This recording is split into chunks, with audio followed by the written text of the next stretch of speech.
नमस्कार प्यारे साथियों, आप सभी का आपके अपने परिवार निखिल दीक्षित टॉक में स्वागत है। दोस्त, मैं आज आप सभी के लिए बेहतरीन सा चैप्टर लेके आया हूँ, जो चैप्टर हमारा फिजिक्स से संबंधित है, यानी क्लास 10th का फिजिक्स का जो पहला चैप्टर है, जिसका नाम है इलेक्ट्रिसिटी।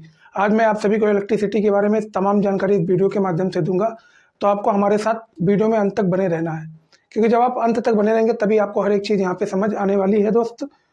तो अभी तक अगर आप हमारे चैनल पर नए हों या पहली बार विजिट कर रहे हो तो चैनल को सब्सक्राइब कर लीजिएगा, बेल नोटिफिकेशन को भी प्रेस कर लीजिएगा, ताकि आगे आने वाले सभी वीडियोस की नोटिफिकेशन सबसे पहले आप सभी के पास पहुंच सके और हमारे द्वारा जो भी जानकारी इस वीडियो के माध्यम से, इस चैनल के माध्यम से अपलोड की जाती है दोस्त, तो वो जानकारी भी आपको मिल सके। तो चलिए ज़्यादा समय ना लेते हम अपने टॉपिक की ओर बढ़ते हैं। तो आज का जो हमारा चैप्टर है, जिसका नाम है इलेक्ट्रिसिटी, आज मैं आप सभी को बताऊँगा कि भैया इस इलेक्ट्रिसिटी का क्या मतलब है, कैसे उसका उत्पादन हुआ, कैसे सबसे पहले ये मालूम हुआ कि इलेक्ट्रिसिटी भी कुछ होता है। ये सारी बातें आपको मैं यहाँ पे एक एक करके बताऊंगा। तो चलिए शुरुआत करते हैं इलेक्ट्रिसिटी। आज का हमारा जो चैप्टर है, ये क्लास 10th का चैप्टर नंबर पहला है फिजिक्स का दोस्त। ये चीज़ आपको ध्यान रखनी है। अगर हम इलेक्ट्रिसिटी के बारे में बात करें तो दोस्त, आपने अपने चारों तरफ हर एक जगह देखा होगा कि बिना इलेक्ट्रिसिटी के आज जीवन जीना ही संभव नहीं है। आई बात समझ? जैसे हमारे हाथ में जो फ़ोन होता है ना, उसको भी चार्ज करने के लिए हमें इलेक्ट्रिसिटी की ज़रूरत पड़ती है। और हमारे घरों में जो बल्ब वगैरह लगे होते हैं या फैन वगैरह लगे होते हैं या वॉशिंग मशीन, अन्य भी जितने भी अप्लाइंसेस होते हैं, उनको रन करने के लिए, उनको चलाने के लिए भी हमें इलेक्ट्रिसिटी की ही ज़रूरत होती है दोस्त। आज आज के दौर में अगर हम बात करें तो बड़ी बड़ी इंडस्ट्रीज़ और बड़े बड़े सेक्टर्स में आपने देखा होगा कि कई सारे ऐसे काम होते हैं ना, जो इलेक्ट्रिसिटी के थ्रू ही हो रहे हैं दोस्त।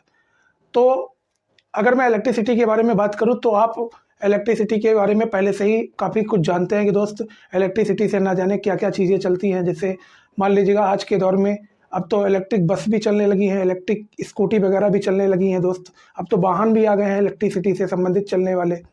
तो आप इलेक्ट्रिसिटी के बारे में अच्छे से बढ़िया से जानते होंगे कि क्या क्या चीज़ें चल रही हैं आज के दौर में, क्या क्या काम होता है इलेक्ट्रिसिटी के थ्रू। जैसे मान लीजिएगा हमारे घरों में क्या होता है, हमारे आपके घरों में क्या होता है, बल्ब वगैरह होते हैं।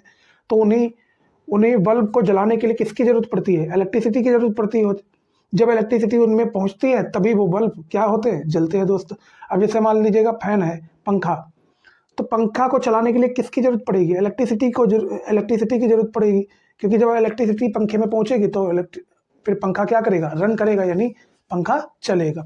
वॉशिंग मशीन हो गई, कूलर हो गया, हीटर हो गया, ये सारी की सारी चीज़ें आज किस पे डिपेंड है? पूरी तरह से इलेक्ट्रिसिटी पे डिपेंड है दोस्त। तो चलिए हम शुरुआत करते हैं भैया इलेक्ट्रिसिटी के बारे में। देखिए, इलेक्ट्रिसिटी के बारे में मैंने आपको बताई अभी सारी बातें।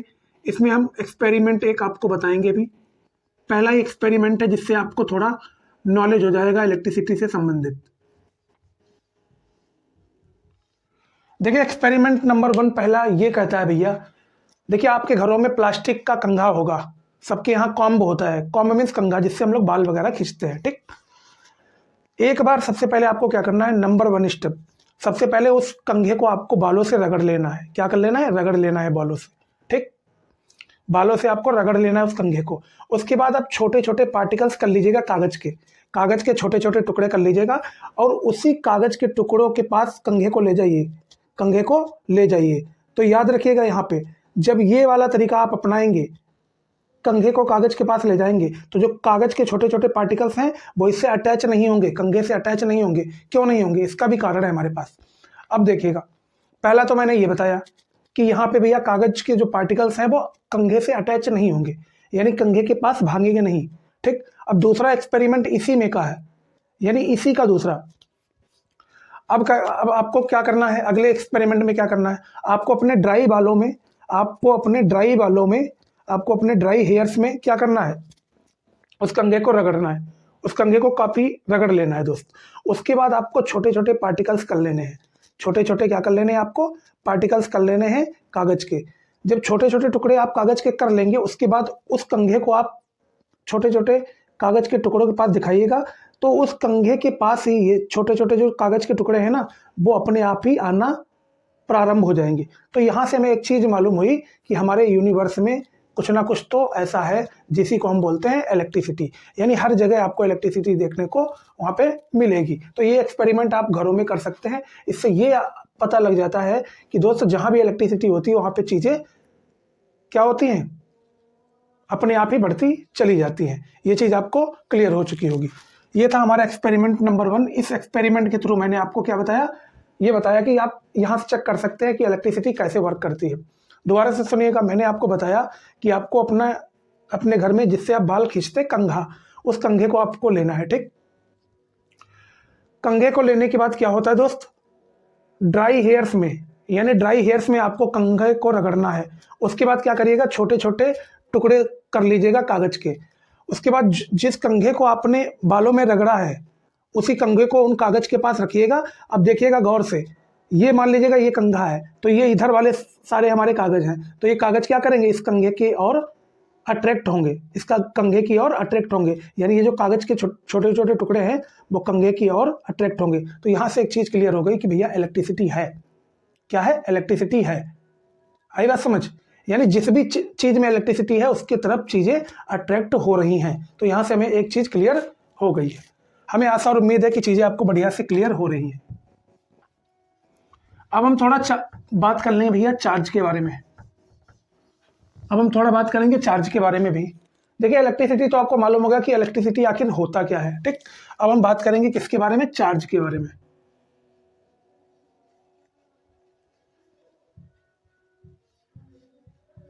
देखिए अगर मैं चार्ज के बारे में बात करूं तो चार्ज हमारे, देखिए चार्ज जो होता है ना, चार्ज क्या होता है भैया, चार्ज। तो चार्ज के अगर बारे में बात करें तो चार्ज हमारे दो प्रकार के होते हैं। कितने प्रकार के होते हैं, दो प्रकार के होते हैं। एक होता है हमारा पॉजिटिव चार्ज, दूसरा हमारा होता है निगेटिव चार्ज। कौन सा चार्ज, निगेटिव चार्ज होता है। कौन सा चार्ज होता है भैया, निगेटिव चार्ज होता है। ठीक, निगेटिव चार्ज होता है। अब यहां से एक चीज आपको और भी समझनी है। मैंने आपको क्या बताया कि चार्ज हमारे दो प्रकार के होते हैं। एक होता है प्लस चार्ज यानी पॉजिटिव चार्ज, दूसरा होता है माइनस चार्ज यानी निगेटिव चार्ज। ठीक, अब हमेशा याद रखिएगा, जब दो लाइक चार्ज का मतलब क्या हुआ, लाइक चार्ज का मतलब ये हुआ, जैसे मान लो एक बॉडी ये है, इस बॉडी का भी प्लस चार्ज है और इस बॉडी का भी प्लस चार्ज है। तो हमेशा याद रखिएगा, देखिए मैंने बॉडी बनाई दो, एक बॉडी हमने ये बनाई है, दूसरी बॉडी हमने ये बनाई है। इस बॉडी का भी चार्ज प्लस है, इस बॉडी का भी चार्ज प्लस है। आई बात समझ, जब दोनों के दोनों का चार्ज भैया सेम है यानी लाइक चार्ज है। क्या है, लाइक चार्ज। देखिए लाइक किसको बोलते हैं, लाइक का मतलब होता है कि इसका भी चार्ज सेम हो और इसका भी चार्ज सेम हो। तो इस कंडीशन में हमेशा याद रखिएगा ये क्या होंगे, एक दूसरे से रिपल हो जाएंगे। रिपल का मतलब क्या हुआ, एक दूसरे से दूर भागेंगे, ये चीज आपको ध्यान रखनी है। जब दोनों के दोनों चार्ज हमारे एक जैसे होंगे तो ये अब क्या करते हैं, रिपल हो जाते हैं। रिपल का मतलब दूर भाग जाते हैं। ये चीज आपको ध्यान रखनी है। क्या करना है आपको, ये चीज आपको ध्यान रखनी है। अब सेम चीज में अगर एक बॉडी मैंने ली माइनस चार्ज की और अगली बॉडी मैंने ली माइनस चार्ज की, अब बताइएगा, अब भी यहाँ पे देखिएगा भैया, कि इस वाले बॉडी के पास भी माइनस चार्ज है, निगेटिव चार्ज है, इस वाले बॉडी के पास भी निगेटिव चार्ज यानी माइनस चार्ज है। तो इस केस में भी क्या होता है कि दोनों के दोनों चार्ज जो हैं वो हमारे क्या है भैया, लाइक है यानी सेम है। दोनों के दोनों चार्ज हमारे सेम है, इसका भी माइनस है, इसका भी माइनस है। तो इस कंडीशन में भी चार्ज क्या करते हैं, दूर भाग जाते हैं, यानी एक दूसरे से दूर हो जाते हैं, यानी रिपल हो जाते हैं। क्या हो जाते हैं, रिपल हो जाते हैं। रिपल का मतलब यानी दूर भाग जाते हैं। ये एक चीज आपको बढ़िया से क्लियर हो चुकी होगी, जल्दी से आपको नोट कर लेना है। जिससे मैं थोड़ा रब कर दूंगा भैया, क्योंकि हमें स्पेस की जरूरत होगी। आपको जल्दी से नोट कर लेना भैया।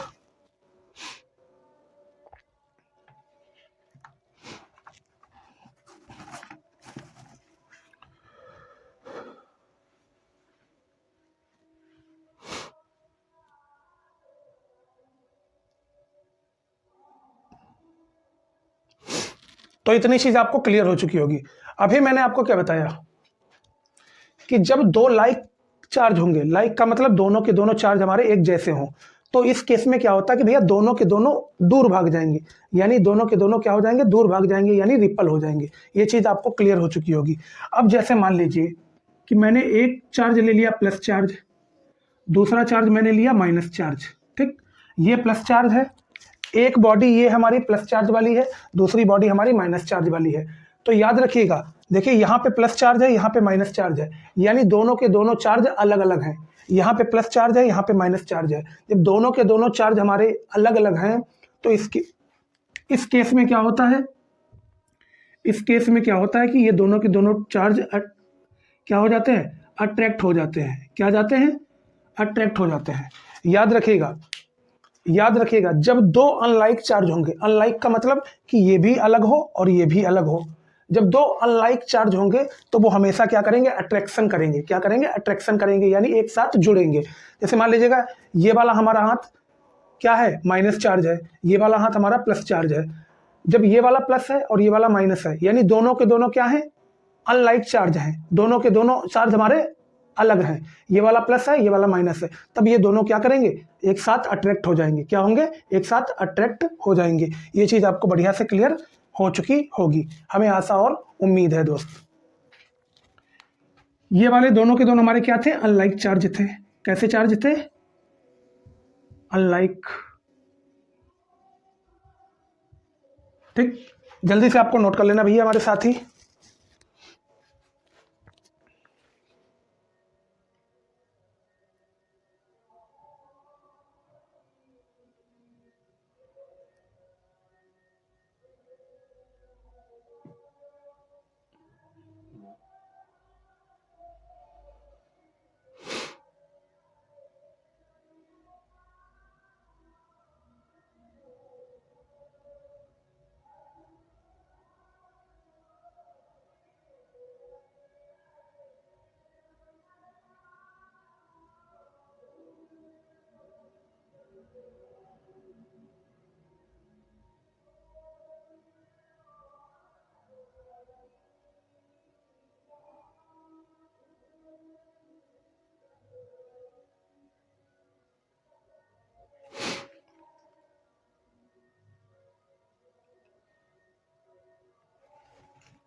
तो हमें आशा और उम्मीद है कि चीज़ें आपको इतनी क्लियर हो चुकी होंगी।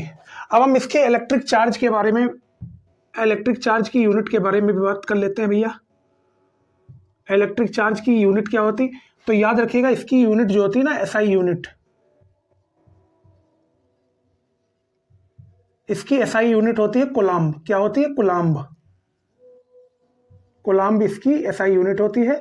और इसको रिप्रेजेंट किससे किया जाता है, इसको रिप्रेजेंट किया जाता है, यानी इसको दर्शाया जाता है कैपिटल सी से। किससे, कैपिटल सी से इसको क्या किया जाता है, दर्शाया जाता है। ये चीज़ आपको ध्यान रखनी है। अगर हम इलेक्ट्रिक चार्ज के बारे में बात करें तो इलेक्ट्रिक चार्ज की जो यूनिट होती है उसको बोलते हैं कूलम्ब, और इसी कूलम्ब को रिप्रेजेंट किससे किया जाता है, तो कैपिटल सी से रिप्रेजेंट किया जाता है। ये चीज़ आपको ध्यान रखनी है। इतना बताने के बाद कुछ चीज़ें आपको और भी मालूम होनी चाहिए कि देखिए आपने छोटी क्लास में यानी 9th वगैरह में ये पढ़ा होगा, ठीक। इसके अंदर क्या होता था भैया, इसके अंदर था प्रोटॉन प्लस न्यूट्रॉन, ठीक। इसके अंदर क्या था, आपने एटम वगैरह पढ़ा होगा क्लास 9th में, ठीक। तो इसके अंदर जो था ये न्यूक्लियस, इसके अंदर था प्रोटॉन प्लस न्यूट्रॉन, और इसके चारों तरफ इलेक्ट्रॉन्स क्या करते थे, मूव करते थे। चारों तरफ इलेक्ट्रॉन मूव करते थे, ठीक।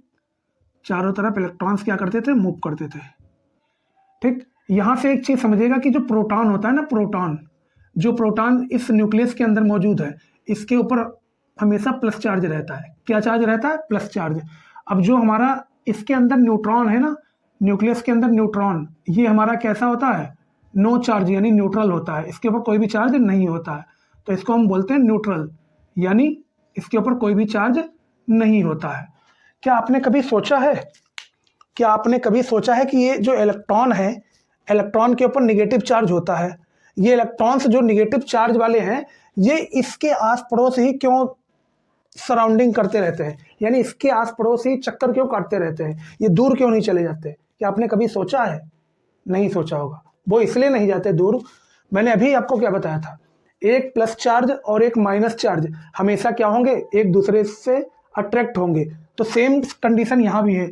इलेक्ट्रॉन के पास, सारे के सारे इलेक्ट्रॉन्स के पास निगेटिव चार्ज है, सारे के सारे इलेक्ट्रॉन्स के पास निगेटिव चार्ज है, और इस न्यूक्लियस के अंदर इसको प्रोटॉन मिल जाता है पॉजिटिव चार्ज वाला, यानी प्लस चार्ज वाला मिल जाता है। इसी के कारण ये निगेटिव चार्ज वाले जो इलेक्ट्रॉन है वो प्रोटॉन के साथ अटैच होने का प्रयास काफी ज्यादा करते हैं। इसके कारण क्या होता है, इसके चारों ओर ये चक्कर लगाया करते हैं।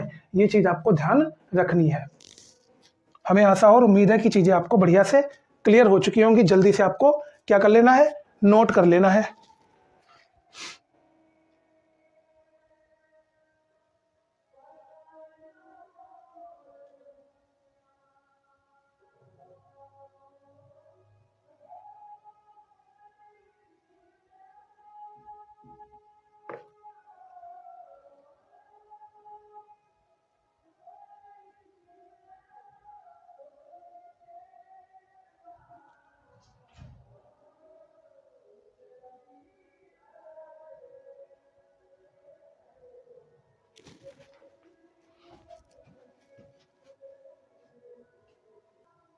तो हमें आशा और उम्मीद है कि इतनी चीजें आपको बढ़िया से क्लियर हो चुकी होंगी।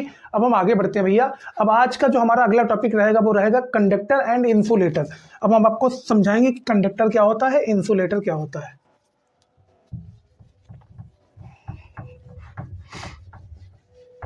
Conductor and insulator.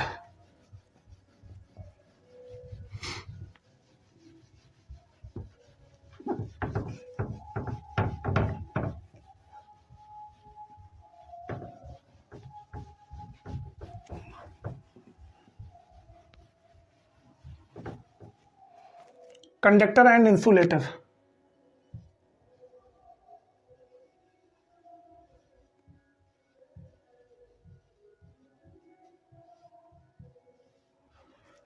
अब जरा समझिएगा, कंडक्टर और दूसरा जो हमारा आता है इंसुलेटर, ये होते क्या भैया।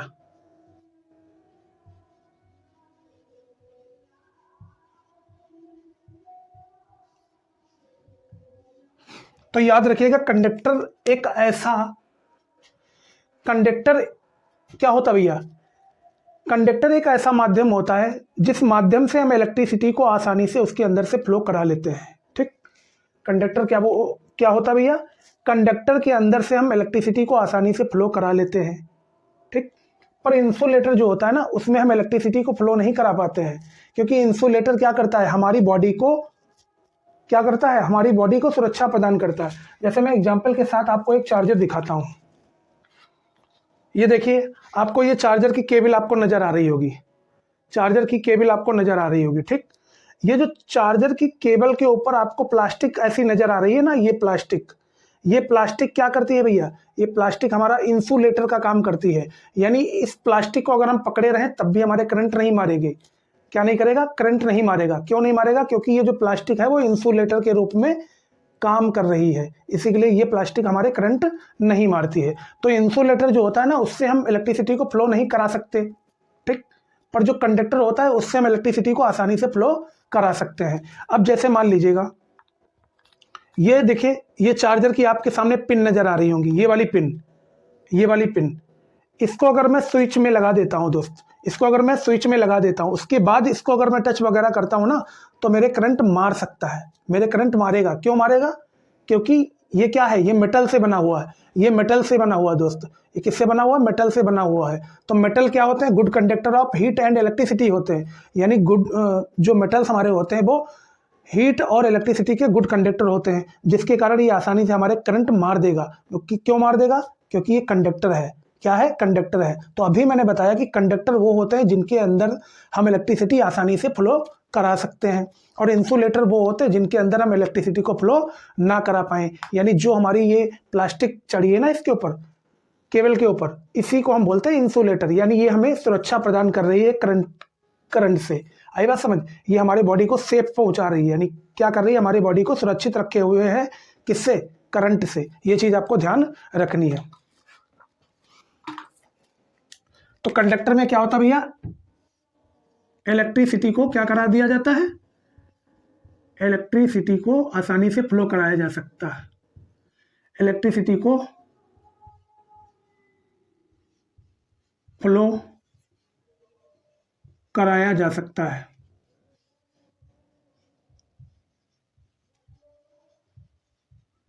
ठीक, कंडक्टर में हम इलेक्ट्रिसिटी को फ्लो करा सकते हैं, पर इंसुलेटर में इलेक्ट्रिसिटी को फ्लो नहीं करा सकते। ठीक, इलेक्ट्रिसिटी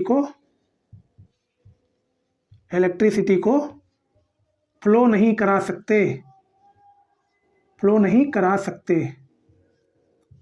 ये चीज आपको ध्यान रखनी है। जो हमारा इंसुलेटर होता है ना, उससे हम इलेक्ट्रिसिटी को फ्लो नहीं करा सकते, पर जो हमारा कंडक्टर होता है ना, उससे हम इलेक्ट्रिसिटी को आसानी से फ्लो करा सकते हैं दोस्त। ये चीज आपको ध्यान रखनी है। ठीक, कंडक्टर और इंसुलेटर आपको बढ़िया से लाजवाब तरीके से क्लियर हो चुका होगा। अब जैसे मान लीजिएगा, मैं दूसरा एक और एग्जांपल लेता हूं आपके सामने। मेरे पास एक चीज रखी हुई थी, देखिएगा यहां से, ये मेरे पास एक होल्डर है। ठीक, ये मेरे पास एक होल्डर है, आपको देखिए नजर आ रहा होगा होल्डर। ठीक, इस होल्डर का जो ये वाला पार्ट है ना, इस होल्डर का ये वाले जो अंदर वाला पार्ट है, इस होल्डर का जो अंदर वाला पार्ट है, या जो ये वाला, ये देखिए ये वाला जो पार्ट है आगे वाला, ठीक, और यहाँ वाला ये वाला पार्ट जो है, ये सारा का सारा हमारा क्या है, कंडक्टर है। इससे यानी इलेक्ट्रिसिटी को फ्लो कराया जा सकता है।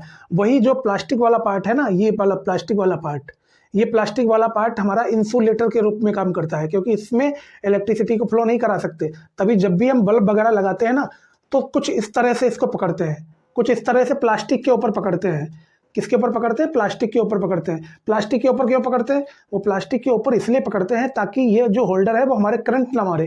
क्या ना मारे? करंट ना मारे।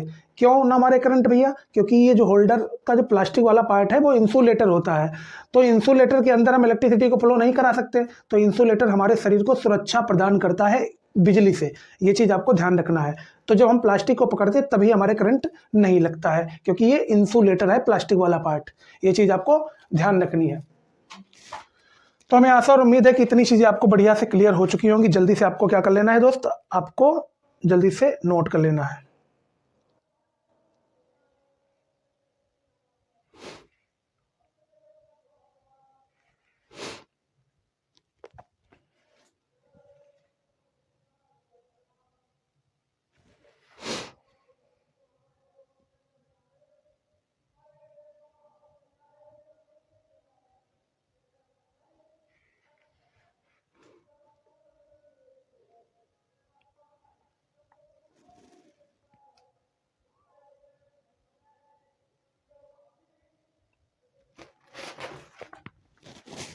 फिर उसके बाद जो हमारा अगला टॉपिक रहेगा दोस्त, वो रहेगा potential difference and electric potential.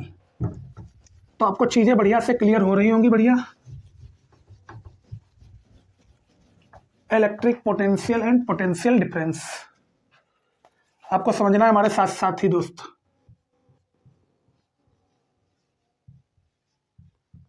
Electric potential, electric potential क्या होता है भैया? इलेक्ट्रिक पोटेंशियल, ये आपको समझना है कि इलेक्ट्रिक पोटेंशियल आखिर होता क्या है।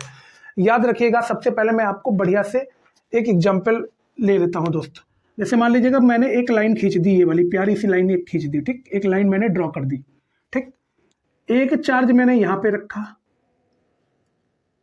क्यू चार्ज मैंने यहां पे रखा। ठीक, ये क्या है? हमारा चार्ज है। ठीक, नहीं समझ आया? एक चार्ज हमने इस वाले पॉइंट पे रखा, और यहां पे हमारा जो पॉइंट है ना, वो इन्फिनिटी पॉइंट है। ये हमें नहीं मालूम कहां पर तक ये जाएगा पॉइंट। ये हमें नहीं मालूम कि भैया ये वाला जो पॉइंट है वो कहां तक जाएगा। ये वाला पॉइंट हमें नहीं मालूम कहां तक जाएगा। हमने इन्फिनिटी पे ये पॉइंट रख दिया है। ये वाला पॉइंट हमारा जो है वो चार्ज है। ये वाला पॉइंट हमने यहाँ पे एक चार्ज ले लिया इस वाले पॉइंट पे, और ये वाला जो पॉइंट है इसके बारे में हमें कोई जानकारी नहीं कि ये वाला चार्ज कहां तक जाएगा। ये चीज आपको समझ आ चुकी होगी। ठीक,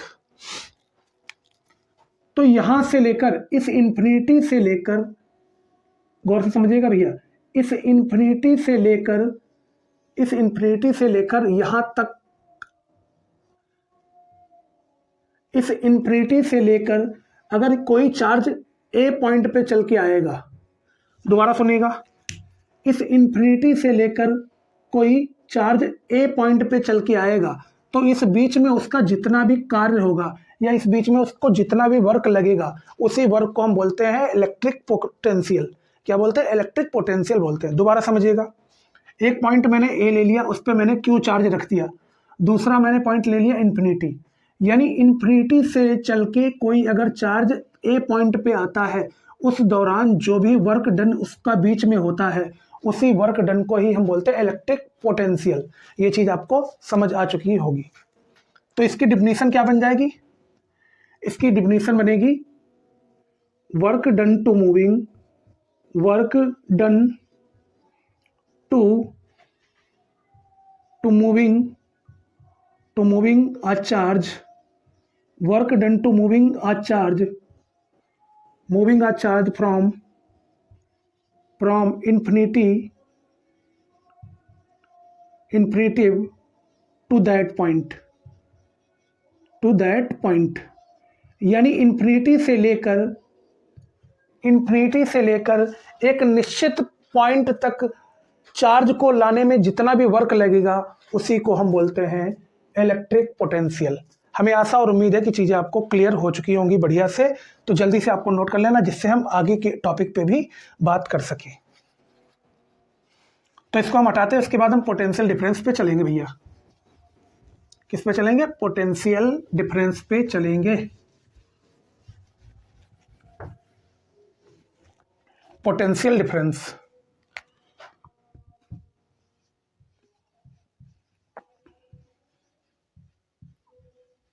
पोटेंशियल डिफरेंस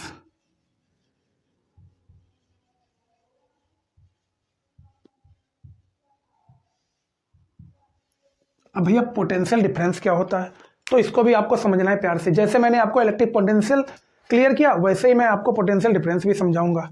सबसे पहले क्या करना है, आपको एक प्यारी सी लाइन ड्रॉ कर लेनी है। ठीक, ये लाइन ड्रॉ कर ली। एक पॉइंट आपको यहां बना लेना है ए पॉइंट, ये वाला पॉइंट आपको बना लेना है बी पॉइंट। ठीक, याद रखिएगा जब भी हम पोटेंशियल डिफरेंस के बारे में बात करेंगे तो आपके पास दो बिंदु होंगे और दोनों के दोनों पॉइंट ऐसे होंगे जो निश्चित हैं। निश्चित का मतलब यानी पॉइंट ए के बारे में भी हमें जानकारी है कि पॉइंट ए यहां पे है, और पॉइंट बी के बारे में भी हमें जानकारी है कि पॉइंट बी हमारा यहां पे है। क्या इतनी बात में डाउट है? नहीं डाउट है। तो यानी दोनों के दोनों पॉइंट्स के बारे में हमें जानकारी पहले से है। इलेक्ट्रिक पोटेंशियल में क्या कर रहे थे, पहले पॉइंट की जानकारी थी और दूसरे वाले पॉइंट के बारे में कोई जानकारी नहीं थी, यानी दूसरा वाला पॉइंट हमारा इन्फिनिटी पे था। पर यहाँ पोटेंशियल डिफरेंस में क्या हो रहा है कि पहले पॉइंट के बारे में भी जानकारी है कि ए वाला पॉइंट यहाँ पे है और बी वाला पॉइंट यहाँ पे है। अब यहां से रखिएगा, अब यहां से ध्यान समझिएगा। मान लीजिएगा यहां पे एक चार्ज है Q,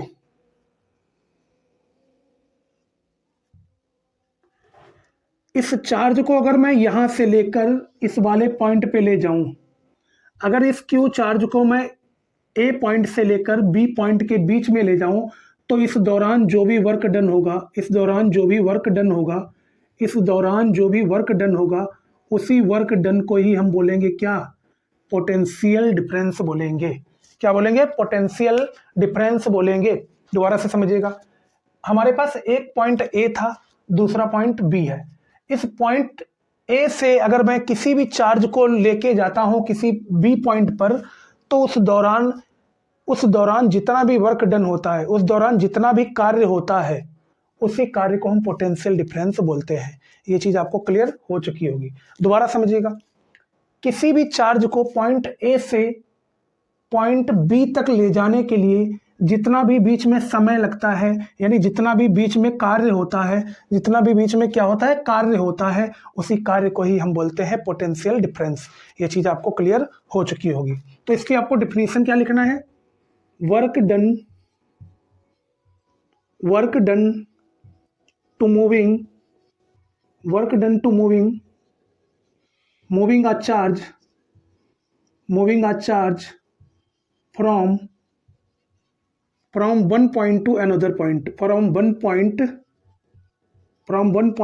another point, यानी एक पॉइंट से दूसरे पॉइंट तक ले जाने के लिए किसी भी चार्ज को कितना वर्क लगता है या कितना वर्क डन होता है, इसी को हम बोलते हैं पोटेंशियल डिफरेंस। तो आपको जल्दी से नोट कर लेना, जिससे हम आगे भी आपको और प्यारी सी चीजें बता सकें।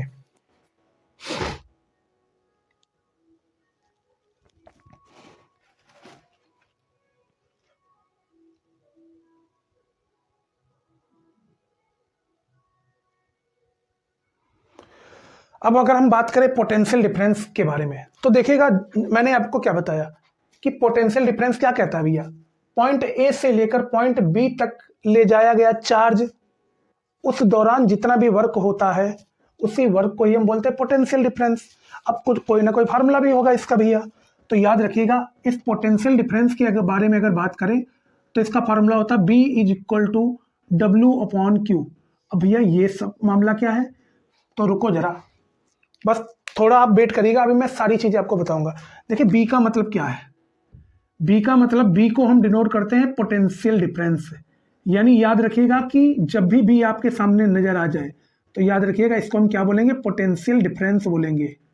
क्या बोलेंगे, पोटेंशियल डिफरेंस बोलेंगे। और जब भी आपके सामने वर्क आ जाए, क्या आ जाए, वर्क, यानी डब्ल्यू आ जाए, तो बस डब्ल्यू को याद रखिएगा वर्क बोलेंगे, यानी कार्य बोलेंगे। क्या बोलेंगे, कार्य बोलेंगे। ये चीज आपको ध्यान रखनी है। और जब भी आपके सामने क्यू आ जाए, इसको याद रखिएगा, आपको बोलना है कोलाम्ब।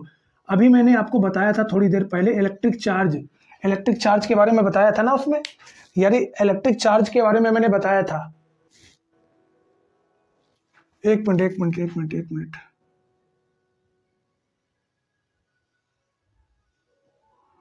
सॉरी भैया, सॉरी। ये क्यू को हम क्या बोलेंगे भैया, चार्ज बोलेंगे। सॉरी यार, चार्ज बोलेंगे। क्या बोलेंगे, चार्ज बोलेंगे। और इसी चार्ज की यूनिट भी मैंने अभी आपको बताई थी, कोलाम्ब। क्या बताया था, कोलाम्ब। क्या बताया था, कोलाम्ब इसकी यूनिट बताई थी। और इसी चार्ज को अगर हम रिप्रेजेंट करने की बात करें तो इसको कैपिटल सी से हम लोग रिप्रेजेंट भी कर रहे थे। ये चीज आपको ध्यान रखनी है। तो मैंने क्या बताया, पोटेंशियल डिफरेंस बराबर क्या होगा, वर्क डन अपॉन में क्या रहेगा, चार्ज रहेगा। अपॉन में क्या रहेगा, चार्ज रहेगा। ये हमारा पोटेंशियल डिफरेंस का फार्मूला भी आपके सामने निकल के आ चुका है दोस्तों। अब जरा गौर से समझिएगा, जब कभी भी मेरे को पोटेंशियल डिफरेंस निकालना है, इस फार्मूले की हेल्प से ही मैं यहाँ पे आपको समझाऊंगा। देखिए यहाँ फार्मूला दे रखा है B = W/Q, यानी पोटेंशियल डिफरेंस बराबर है कार्य बटे चार्ज। देखिए इस पॉइंट से लेकर इस पॉइंट तक आने में जो चार्ज है, उस चार्ज को जितना भी वर्क लगा है उस वर्क को आपको ऊपर लिखना है, और जो चार्ज यहाँ पे आया है उस चार्ज को नीचे लिखना है। ये बराबर किसके हो जाएगा, पोटेंशियल डिफरेंस के बराबर हो जाएगा। अभी मैंने आपको बताया W का मतलब वर्क है, Q का मतलब चार्ज है, और चार्ज का मतलब क्या है, चार्ज का यूनिट क्या होती, कोलाम्ब। क्या होती, कोलाम्ब होती। इसको भी थोड़ा, अरे यार इसको सही कर लीजिए भैया, कोलाम्ब, COULOMB, ये होगी स्पेलिंग, कोलाम्ब। इस चार्ज को कोलाम्ब बोलते हैं, इस चार्ज की यूनिट होती है कोलाम्ब, और इसको रिप्रेजेंट करते हैं कैपिटल C से। ये चीज भी आपको ध्यान रखनी है प्यार से।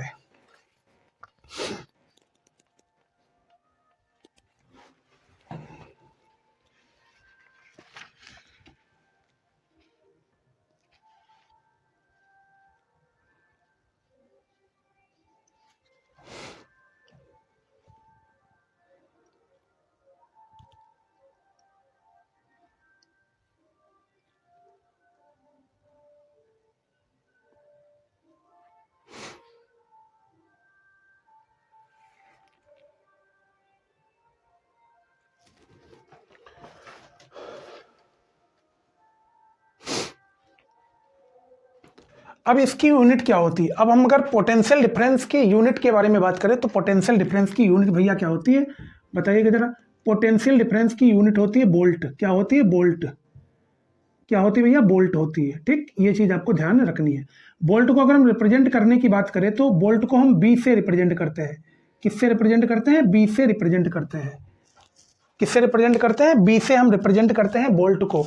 और अगर मैं पोटेंशियल डिफरेंस की यूनिट के बारे में बात करूं तो पोटेंशियल डिफरेंस की यूनिट होती है बोल्ट, और इस बोल्ट को हम B से रिप्रेजेंट करते हैं, यानी कैपिटल B से हम रिप्रेजेंट इसको करते हैं। ये चीज आपको ध्यान रखनी है। अब जरा यहाँ पे कुछ चीजें और भी आपको मालूम होनी चाहिए इसके बारे में। यहाँ देखिएगा मैंने लिखा V, V का मतलब क्या है, पोटेंशियल डिफरेंस है। तो याद रखिएगा वर्क जो होता है ना, वर्क जो होता है ना, और ये हमारा जो चार्ज होता है, यानी B इज इक्वल टू हमारा क्या हो जाएगा, 1 जूल। जो हमारा वर्क है वो जूल में कन्वर्ट होता है, ठीक। वर्क जो होता है इसकी यूनिट होती है जूल, और ये जो चार्ज है हमारा 1 कोलाम्ब, ये हो जाएगा 1 कोलाम्ब, यानी पोटेंशियल डिफरेंस बराबर हो जाएगा 1 जूल अपॉन 1 कोलाम्ब। ये चीज आपको ध्यान रखनी है। क्या रखनी है, ध्यान रखनी है। यानी पोटेंशियल डिफरेंस बराबर 1 जूल अपॉन 1 कोलाम्ब, ये इसके बराबर रहता है। ये चीज आपको ध्यान रखनी है, आपको जल्दी से नोट कर लेना है दोस्त इसको, इससे हम आगे के टॉपिक को भी कवर कर पाएँ। जितना जल्दी आप नोट कर लेंगे उतने जल्दी ये सारे टॉपिक भी कवर हो जाएंगे। तो हमें आशा और उम्मीद है कि चीज़ों को आपने नोट कर लिया होगा। अब जरा कुछ चीज़ें और भी जान लीजिएगा।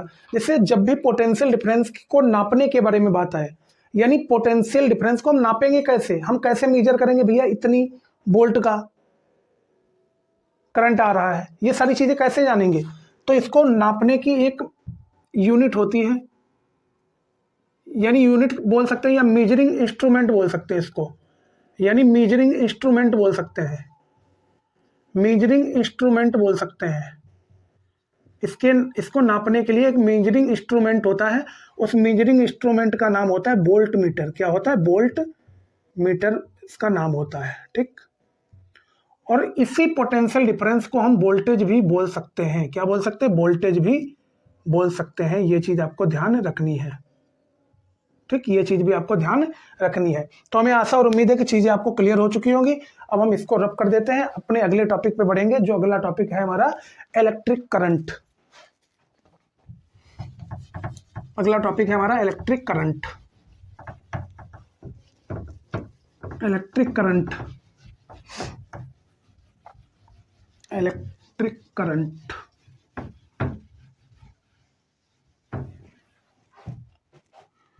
तो अगला टॉपिक है हमारा इलेक्ट्रिक करंट। यहां पे आपको ध्यानपूर्वक समझना है इसको, इलेक्ट्रिक करंट क्या होता है।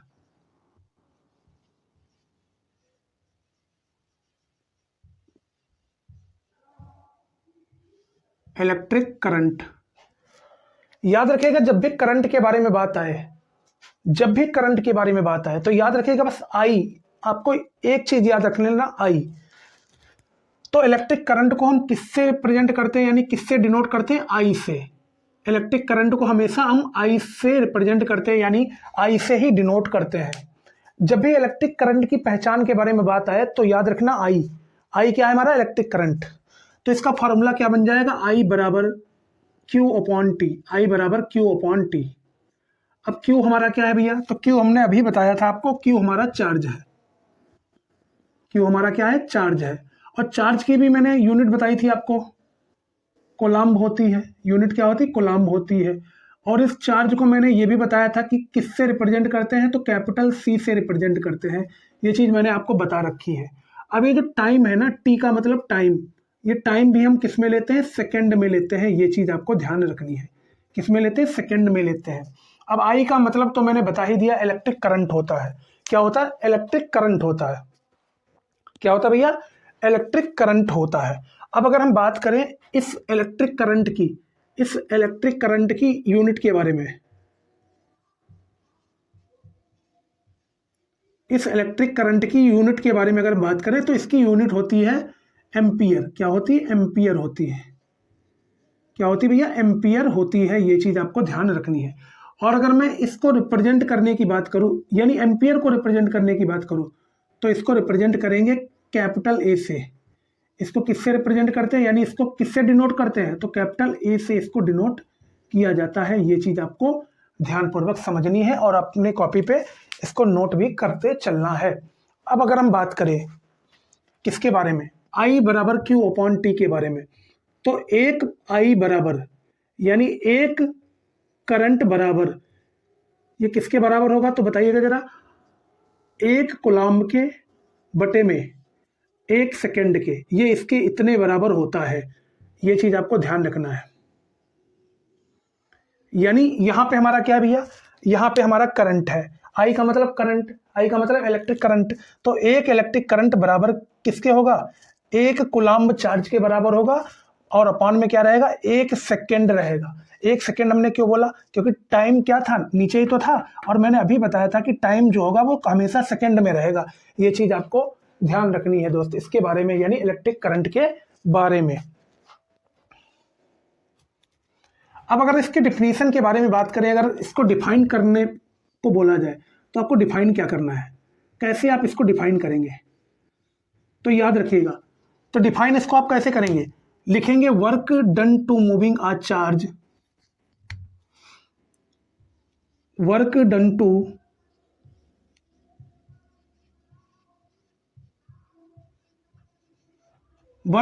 Moving a charge, work done to moving a charge per unit time, per unit time is called current, per unit time is called electric current. आप इसको ऐसे मतलब डिफाइन भी, आर कॉल्ड इलेक्ट्रिक करंट, इसको आप ऐसे डिफाइन भी कर सकते हैं जब भी आपके बोर्ड एग्जाम में पूछा जाए। तो अब मैंने कैसे डिफाइन किया, देखिए चार्ज ऊपर है, टाइम नीचे है, यानी किसी भी चार्ज को वर्क करने के दौरान, किसी भी चार्ज को वर्क के दौरान कितना समय लग रहा है, कितना समय लग रहा है, वो हमारा क्या बताता है, इलेक्ट्रिक करंट बताता है। ये चीज आपको ध्यान रखनी है। यानी work done to moving a charge, काम हो रहा है जब कोई भी चार्ज मूव कर रहा है, वो किस समय में, यानी कितना मूव कर रहा है, उसमें समय कितना लग रहा है, तो उस समय को ही हम बोलते हैं इलेक्ट्रिक करंट। ये चीज आपको ध्यान रखनी है और हमारे साथ ही नोट भी करते चलना है।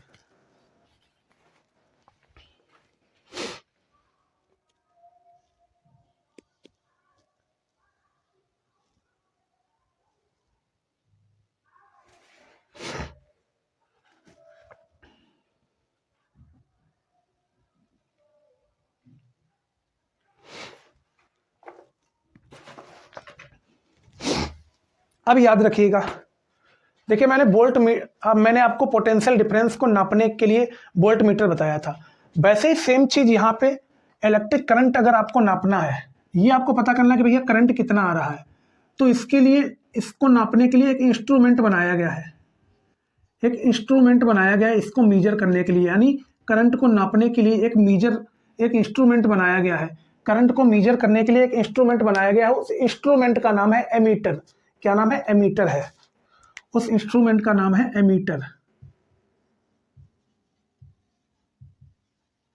क्या नाम है दोस्त, एमीटर उसका नाम है, जिस इंस्ट्रूमेंट के थ्रू हम करंट को आसानी से क्या कर सकते हैं, नाप सकते हैं। ये चीज आपको ध्यान रखनी है, जल्दी से आपको हमारे साथ ही नोट भी करते चलना है।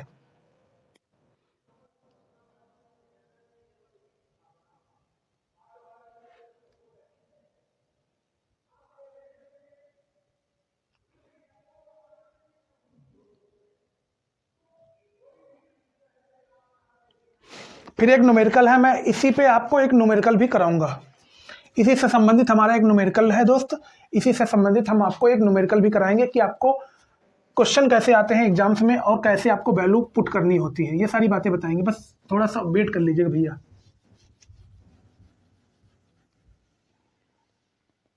ये सारी चीजें हटा देते हैं, ठीक, इसे थोड़ा में स्पेस भी मिल जाए, क्योंकि ये चीज तो आपने नोट कर ली होगी।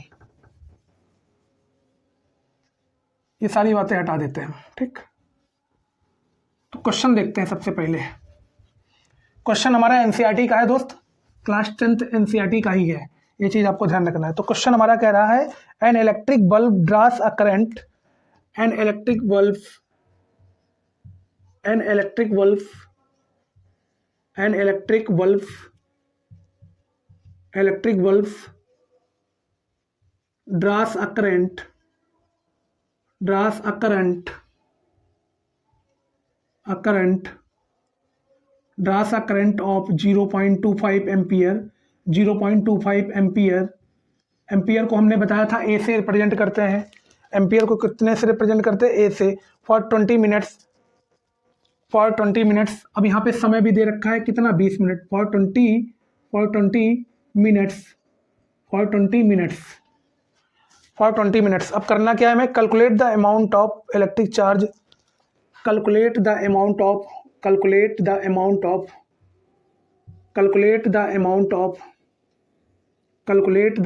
Of electric charge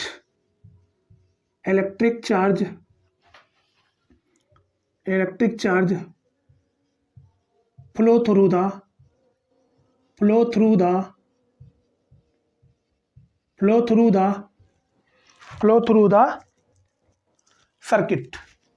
the circuit. आपको यहाँ पे देखना, अब यहाँ पे समझना है क्वेश्चन को कि क्वेश्चन में क्या क्या चीज़ें दे रखी हैं, क्या क्या चीज़ें पूछ रखी हैं, इसने क्या क्या चीज़ें आपसे पूछी हैं। सबसे पहले आपको क्वेश्चन पढ़ना है ध्यानपूर्वक। तो देखिए क्वेश्चन कह रहा है एन इलेक्ट्रिक बल्ब, एक आपके पास इलेक्ट्रिक बल्ब है, ड्रा सा करंट, जो करंट ड्रा कर रहा है, कितना करंट दे रहा है भैया, 0.25 एम्पियर। अभी मैंने बताया था इलेक्ट्रिक करंट को किससे रिप्रेजेंट करते हैं, आई से। इलेक्ट्रिक करंट का मतलब क्या है, आई, यानी आई की वैल्यू कितनी आ गई, 0.25 एम्पियर आ गई। 0.25 एम्पियर आ गई हमारे पास आई की वैल्यू। क्या इतनी बात में डाउट है, नहीं डाउट है। फिर कह रहा है फॉर 20 मिनट्स, यानी 20 मिनट्स का मतलब क्या है, समय, यानी टाइम है। क्या भैया, समय है, यानी टाइम कितना दे रखा है, 20 मिनट टाइम हमें दे रखा है। क्या इतनी बात में किसी को डाउट है, क्या इतनी बात में किसी को डाउट है? अगर किसी भी बंदे को डाउट हो तो बताओ, बताइएगा जरा भैया। फिर उसके बाद कह रहा है calculate the amount of electric charge flow through the circuit, यानी हमें बताना है कि एक सर्किट में कितना चार्ज फ्लो हो रहा है, यानी क्यों बताना है, क्या बताना है। देखिए यहाँ से पकड़िएगा question, calculate the amount of electric charge. अब इलेक्ट्रिक चार्ज का मतलब क्या है, इलेक्ट्रिक चार्ज का मतलब है क्यू, यानी हमें क्यू निकालना है इस क्वेश्चन के अंदर। अब सबसे पहले देखिएगा मैंने समय के लिए क्या बताया था। देखिए टाइम जो है वो हमारा मिनट में है, क्या किस में है, मिनट में। और मैंने इलेक्ट्रिक करंट जब मैं बता रहा था आपको हर एक चीज, तो उसमें बताया था कि जो समय होगा ना उसमें उसको हमेशा सेकंड में लेंगे। किस में लेंगे, सेकंड में लेंगे। तो आप सभी को मालूम है कि 1 मिनट बराबर कितना होता है, 60 सेकंड होता है। 1 मिनट बराबर 60 सेकंड होता है। और यहाँ पे अगर 20 मिनट है, अगर 1 मिनट बराबर 60 सेकंड है तो 20 मिनट है, तो 20 मिनट की गुणा हम किसके साथ करेंगे, 60 के साथ कर देंगे। ठीक, तो 6 दूनी 12, यानी यहाँ से हमारा बन जाएगा 1200 सेकंड।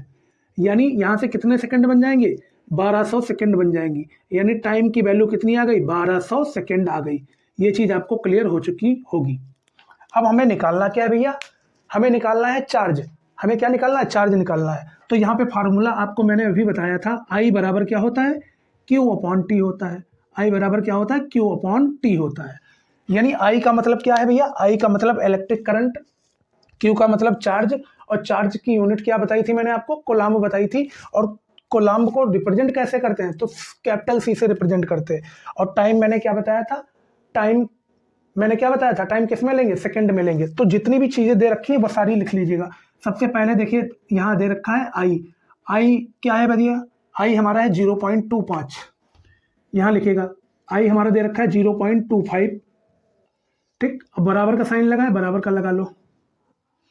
फिर गौर से देखिएगा क्यू कितना दे रखा है, क्यू भैया नहीं दे रखा, क्यू हमें निकालना है। तो क्यू से आपको छेड़खानी नहीं करनी है, क्यू को आप यहीं रखा रहने दीजिए, अपॉन में एक लाइन खींच लीजिएगा। फिर अपॉन में क्या दे रखा है, टाइम दे रखा है। तो टाइम हमने अभी निकाला 1200 सेकंड, ये टाइम आपको यहाँ पे लिख लेना है प्यार से। ठीक, अब इसके नीचे कुछ नहीं, तो क्या मैं अपनी मर्जी से एक लगा सकता हूँ, बिल्कुल लगा सकते हैं भैया। अगर इसके नीचे कुछ नहीं है तो अपनी मर्जी से एक लगा ही सकते हैं, बिल्कुल लगा सकते हैं। अब यहां से समझिएगा, अब इसकी क्या करिएगा, क्रॉस मल्टीप्लाई कराइएगा, क्रॉस मल्टीप्लाई क्या करिएगा, क्रॉस मल्टीप्लाई। क्यू बन जा क्या हो जाएगा, क्यू हो जाएगा। ठीक, अब 0.25 की मल्टीप्लाई 1200 के साथ कराओ, 0.25 गुणा 1200 क्या हो जाएगा, 1200। अब यहां से एक चीज समझिएगा गौर से, क्या चीज समझिएगा, यहाँ पे 0.25 है ना, 0.25 है। यहाँ से हमको ये पॉइंट रिमूव करना है, क्या करना है, पॉइंट रिमूव करना है। अब यहाँ पे पॉइंट आपको नजर आ रहा है, पॉइंट के बाद देखो डिजिट कितनी है, अंक कितने, एक अंक, दो अंक, यानी पॉइंट के बाद 2 अंक है तो नीचे भी आपके 2 जीरो आ जाएंगे। क्या इतनी बात में डाउट है, तो नीचे आपके कितने जीरो आ जाएंगे, 2 जीरो आ जाएंगे। यानी हमारा यहाँ से पॉइंट भी रिमूव हो गया, पॉइंट के बाद 2 अंक थे तो 2 जीरो नीचे आ गए हैं। अब देखिएगा जीरो से जीरो आपको उड़ाना है, ये वाला जीरो, ये वाला जीरो, ये वाला जीरो, ये वाला जीरो खत्म हो गया। ठीक, अब यहाँ पे हमारा बचा क्या, क्यू बराबर क्या बचा है, 25 गुणा 12 बचा है, 25 गुणा 12 बचा है। अब 25 और 12 की आपको क्या कर लेनी है, मल्टीप्लाई कर लेनी है। जब 25 और 12 की मल्टीप्लाई करेंगे तो आपको बताना है हमें आंसर, आपको आंसर बताना है कि भैया 25 और 12 की जब मल्टीप्लाई करेंगे तो कितना आंसर आएगा। 25 और 12 की मल्टीप्लाई जब करेंगे आप तो कितना आंसर आएगा। तो 25 और 12 की जब आप मल्टीप्लाई करेंगे, 2 5 जा 10 का 0 कैरी 1, 2 2 जा 4 और एक 5, 1 5 जा 5, 1 2 जा 2, 5 5 10 का 0 कैरी 1, 2 और एक 3, यानी 300 हमारा आ जाएगा आंसर। यानी Q बराबर कितना आ जाएगा भैया, Q बराबर हमारा 300 आ जाएगा। अब Q के लिए मैंने बताया था कोलाम होती इसकी यूनिट, तो हम C से इसको रिप्रेजेंट करेंगे, कोलाम को C से रिप्रेजेंट करेंगे। तो Q बराबर 300 C हमारा इस क्वेश्चन का राइट आंसर आ चुका है। हमें आशा और उम्मीद है कि चीज़ें आपको बढ़िया लाजवाब तरीके से क्लियर हुई होंगी। तो चलिए इसी के साथ हम अपने अगले टॉपिक पे बढ़ते हैं। आज का अगला टॉपिक हमारा क्या होने वाला है वो भी देखते हैं दोस्त। ये था न्यूमेरिकल दोस्त, इसको भी आपको बढ़िया से समझ लेना है और नोट भी करते चलना है।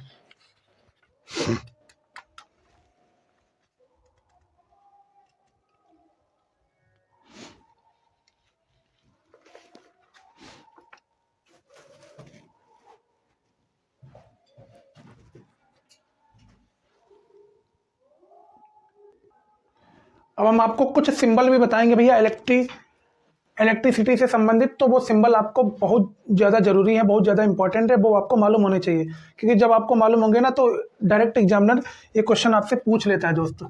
तो ये चीज़ें आपको मालूम होनी चाहिए, छोटी छोटी चीज़ें हैं।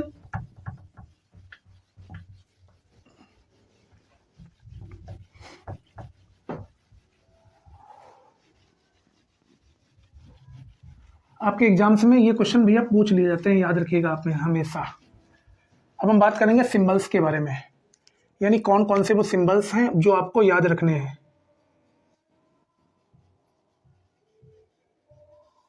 सिंबल्स कौन कौन से हैं। सबसे पहला जो सिंबल रहेगा ना वो हमारा सेल का रहेगा। किसका रहेगा, सेल का सिंबल रहेगा। देखिए एग्जामिनर आपको पेपर में दे देगा कुछ इस तरह का सिंबल। एक चीज याद रखिएगा, जो प्लस वाला रहेगा ना वो हमेशा बड़ी लाइन रहेगी, और जो माइनस वाला रहेगा वो हमेशा छोटी लाइन रहेगी। कैसी रहेगी, छोटी वाली लाइन रहेगी। माइनस का चार्ज हमेशा यानी प्लस वाला चार्ज की जो लाइन होगी वो बड़ी रहेगी, और जो माइनस वाले चार्ज की लाइन है वो हमेशा छोटी रहेगी। तो जब कभी भी आपको कुछ इस तरह का सिंबल नजर आ जाए तो याद रखिएगा उसको आपको आंख मीच के बता देना है कि वो हमारी सेल कहलाती है। क्या कहलाती है, सेल कहलाती है। ये चीज आपको ध्यान रखनी है। क्या करनी है भैया, ये चीज आपको ध्यान रखनी है।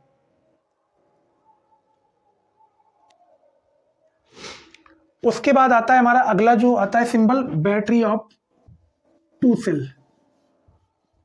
बैटरी ऑफ 2 सेल, अगर मान लो कि एक बैटरी हमने 2 सेल के लिए लगाई, बैटरी ऑफ 2 सेल्स, यानी 2 सेल के लिए हमने बैटरी लगा दी, ठीक।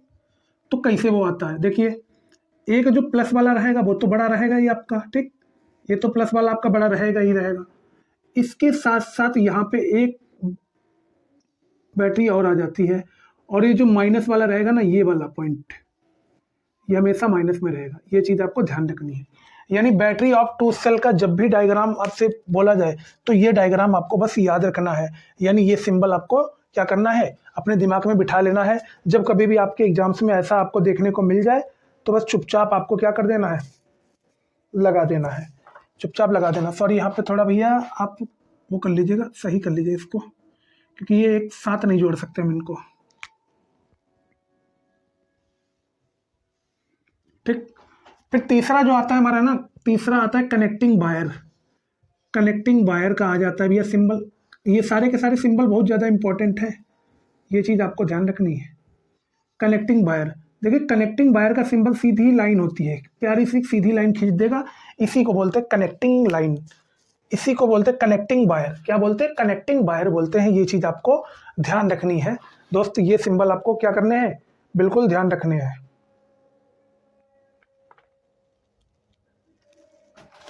अब अगला जो आता है हमारा, अगला इसी में आता है दोस्त 4 नंबर पे। एक प्यारी सी लाइन आपके सामने खींच देगा और यहाँ पे एक बिंदी रख देगा। एक बिंदी रखने के बाद नीचे से एक तार को निकाल देगा, इसी को हम बोलते हैं point join. Point join, point join का मतलब होता है कि किसी एक वायर के तार पर जैसे मान लो ये वायर था हमारा, ये तार था, इसी एक तार पर बीच में पॉइंट जोड़ने के बाद यहाँ से एक तार उसने निकाल दिया, इसी को क्या बोलते हैं, पॉइंट जॉइन बोलते हैं। क्या बोलते हैं भैया, पॉइंट जॉइन बोलते हैं। ये चीज आपको ध्यान रखनी है। क्या करनी है, ये चीज आपको ध्यान रखनी है। फिर अगला जो आता है भैया हमारा, अगला 5वां नंबर पे आता है buyers crossing without contact. Buyers crossing without contact, यानी जो वायर्स है ना, बिना छुए किसी एक चीज को क्रॉस कर जाए।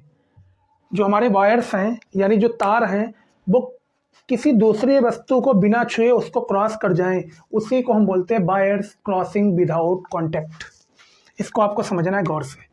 मान लीजिएगा कि मैंने एक प्यारी सी ये लाइन ड्रॉ कर ली, ठीक, ये लाइन ड्रॉ कर ली, और मैंने इस वायर को कुछ इस तरह से निकाल दिया, कुछ इस तरह से निकाल दिया। अब ये क्या कहलाएगा, ये सिंबल किसका है, तो याद रखिएगा ये सिंबल है हमारा बायर्स क्रॉसिंग विदाउट कॉन्टेक्ट। किसका, बायर्स क्रॉसिंग विदाउट कांस्टेंट।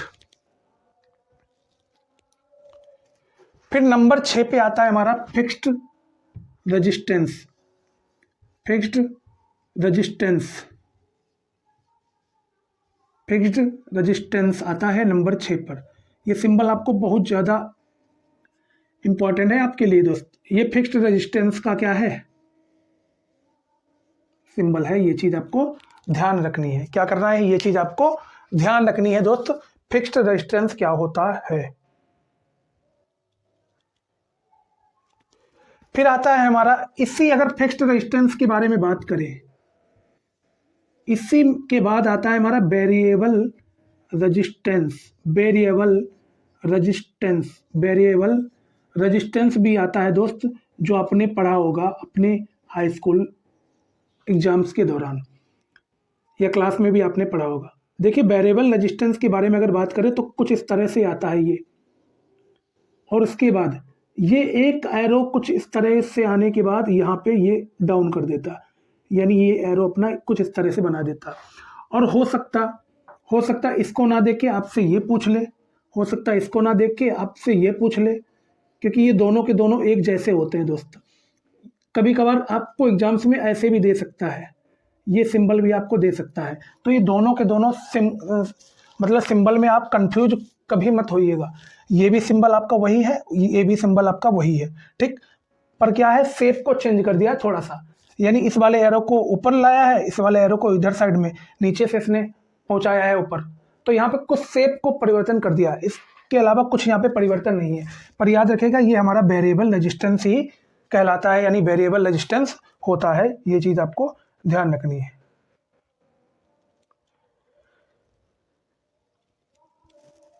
फिर उसके बाद जो हमारा अगला पॉइंट आता है, पॉइंट नंबर 8। थोड़ा मैं पहले देख लेता हूं कि कुछ अगर यहाँ पे गैप मिल जाए तो अच्छी बात है। फिर आता है हमारा पॉइंट नंबर 8। पॉइंट नंबर 8 क्या कहता है भैया, पॉइंट नंबर 8 हमें कहता ये है, एक सीधी सी प्यारी सी लाइन खींचो, एक गोला सा खींचो, उस गोले के अंदर ए लिख दो। ए का मतलब क्या है, एमीटर। ए का मतलब एमीटर, यानी प्लस वाला एक इधर होगा, एक इधर प्लस वाला और एक इधर माइनस वाला। जब कभी भी आपको गोले के अंदर ए लिखा मिल जाए तो याद रखिएगा वो सिंबल होता है किसका, एमीटर का। याद रखिएगा वो क्या है, हमारा एमीटर है। यानी यही एमीटर है जो इलेक्ट्रिक करंट को क्या करता था, नापता था। यानी एक क्या है, मेजरिंग इंस्ट्रूमेंट है जो करंट को नापता था, यानी जिसको हम बोलते हैं एमीटर। ये चीज़ आपको ध्यान रखनी है। अगर मैं पॉइंट नंबर 9 की बात करूं, यानी 9वें नंबर के बारे में बात करें, तो 9वें नंबर पे हमारा आता है वोल्ट मीटर। कौन सा मीटर आता है, वोल्ट मीटर। इस वोल्ट मीटर की हेल्प से हम क्या करते थे, तो इस वोल्ट मीटर की हेल्प से हम पोटेंशियल डिफरेंस को नापते थे। किसको नापते थे, पोटेंशियल डिफरेंस को नापते थे। अगर आपके सामने कभी भी कुछ इस तरह से प्यारा सा ये बी बीच में आपको नजर आ जाए, वी, मैंने आपको बताया था कि पोटेंशियल डिफरेंस जो होता है उसको हम रिप्रेजेंट करते हैं 20 से। किससे रिप्रेजेंट करते हैं, 20 से रिप्रेजेंट करते हैं। ये सारी बातें मैंने बता रखी पहले से ही। अब जो पोटेंशियल डिफरेंस की मैंने यूनिट बताई थी वो बताइएगा जरा। तो इसकी यूनिट मैंने बताई थी वोल्ट। क्या होती है, वोल्ट पोटेंशियल डिफरेंस की यूनिट होती है। अभी वोल्ट मीटर है क्या यहाँ पे, तो वोल्ट मीटर याद रखिएगा जहाँ पे हम वोल्टेज को नापने का काम करते हैं, यानी वोल्टेज को नापने के लिए एक ऐसे मीजरमेंट की जरूरत पड़ती है, उस मीजरमेंट का ही नाम है वोल्ट मीटर। अब इस वोल्ट मीटर में भी हमारा एक प्लस रहेगा और एक माइनस रहेगा, ये चीज आपको ध्यान रखनी है प्यार से। ये चीज क्या करनी है, आपको ध्यान पूर्वक समझनी है और आपको नोट भी करते चलना है, क्योंकि जब आप ये सारी चीजें 2-4 बार पढ़ लेंगे ना तो आपके बिल्कुल दिमाग में बैठ जाएंगी।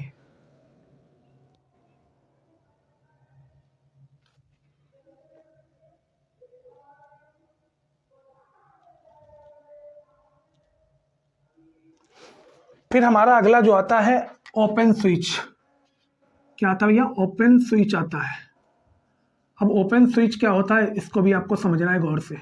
देखिए कभी कभार आपको देखिए 2 तरीके होते हैं ओपन स्विच। आपको ऐसे पॉइंट दे देगा, ठीक, फिर यहाँ से एक पॉइंट आपको दे देगा, यहाँ से कुछ इस तरह का, ठीक, और फिर यहाँ से एक पॉइंट देने के बाद कुछ इस तरह से निकाल देगा। ये हमारा सिंबल होता है किसका, ओपन स्विच का सिंबल होता है। किसका सिंबल होता है, ओपन स्विच का सिंबल होता है। ये चीज आपको क्लियर हो चुकी होगी।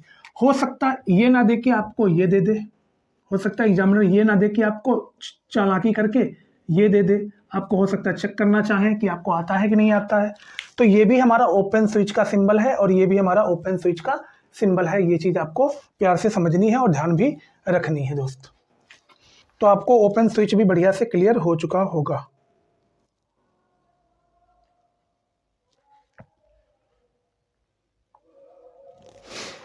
ठीक, ये तो आपको ओपन स्विच क्लियर हो गया।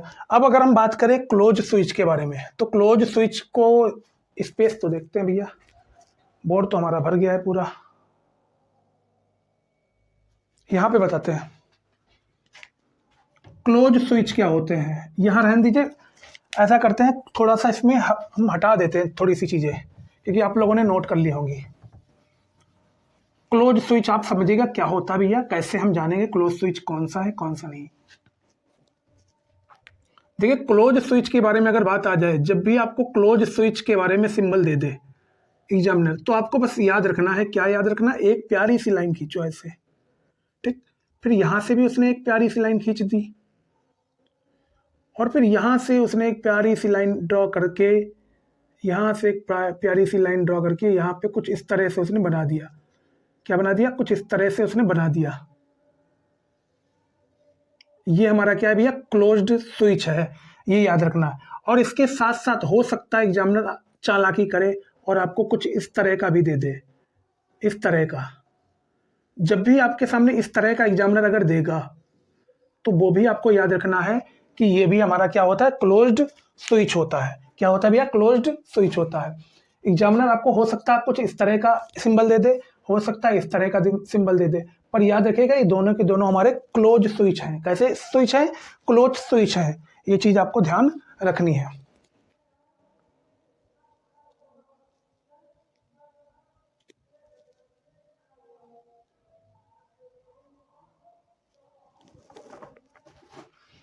फिर आता है हमारा इलेक्ट्रिक बल्ब। कौन सा आता है, इलेक्ट्रिक बल्ब का सिंबल क्या होता है, ये भी आपको मालूम होना चाहिए। इलेक्ट्रिक बल्ब, देखिए इलेक्ट्रिक बल्ब का सिंबल ये होता है प्यारा सा,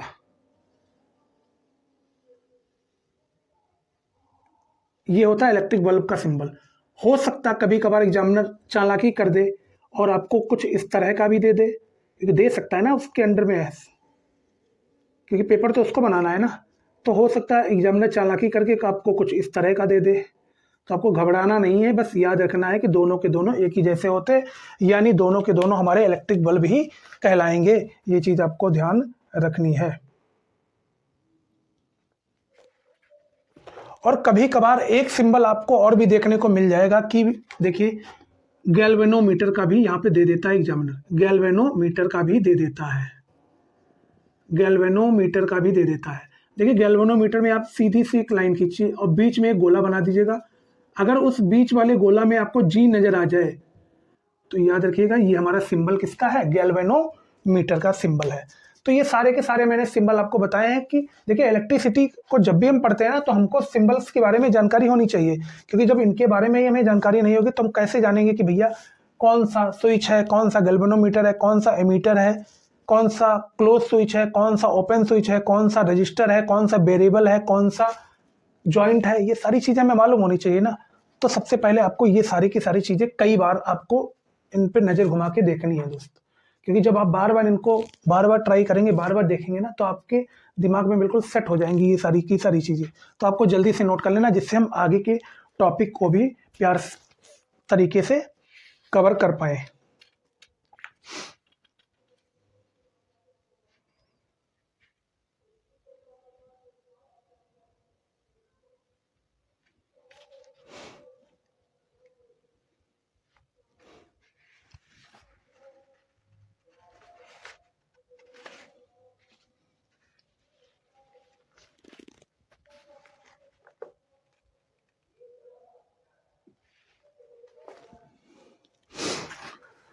फिर उसके बाद भैया हम अपने अगले टॉपिक पे बढ़ेंगे। अब हमारा जो अगला टॉपिक आता है ओम्स लॉ। अब ये ओम्स लॉ जो है ना बहुत ज़्यादा इंपॉर्टेंट है, ये चीज़ याद रखिएगा।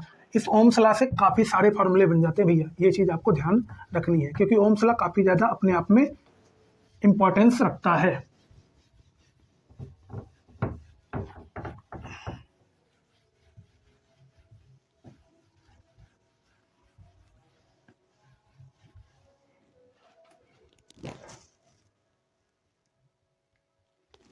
तो सबसे पहले भैया हम बात करेंगे किसके बारे में, ओम्स लॉ के बारे में।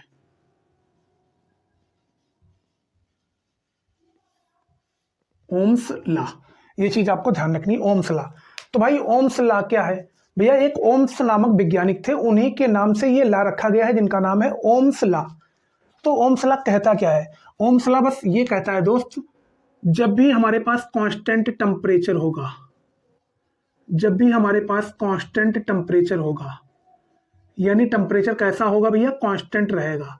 जब भी हमारे पास कांस्टेंट टेम्परेचर रहेगा, तो उस दौरान ओम्स लॉ भाई साहब ने क्या बोला, ओम्स लॉ ने बोला कि जो हमारा करंट होगा वो डायरेक्टली प्रोपोर्शन होगा किसके, पोटेंशियल डिफरेंस के डायरेक्टली प्रोपोर्शन होगा। यानी बी हमारा क्या है, तो पोटेंशियल डिफरेंस है।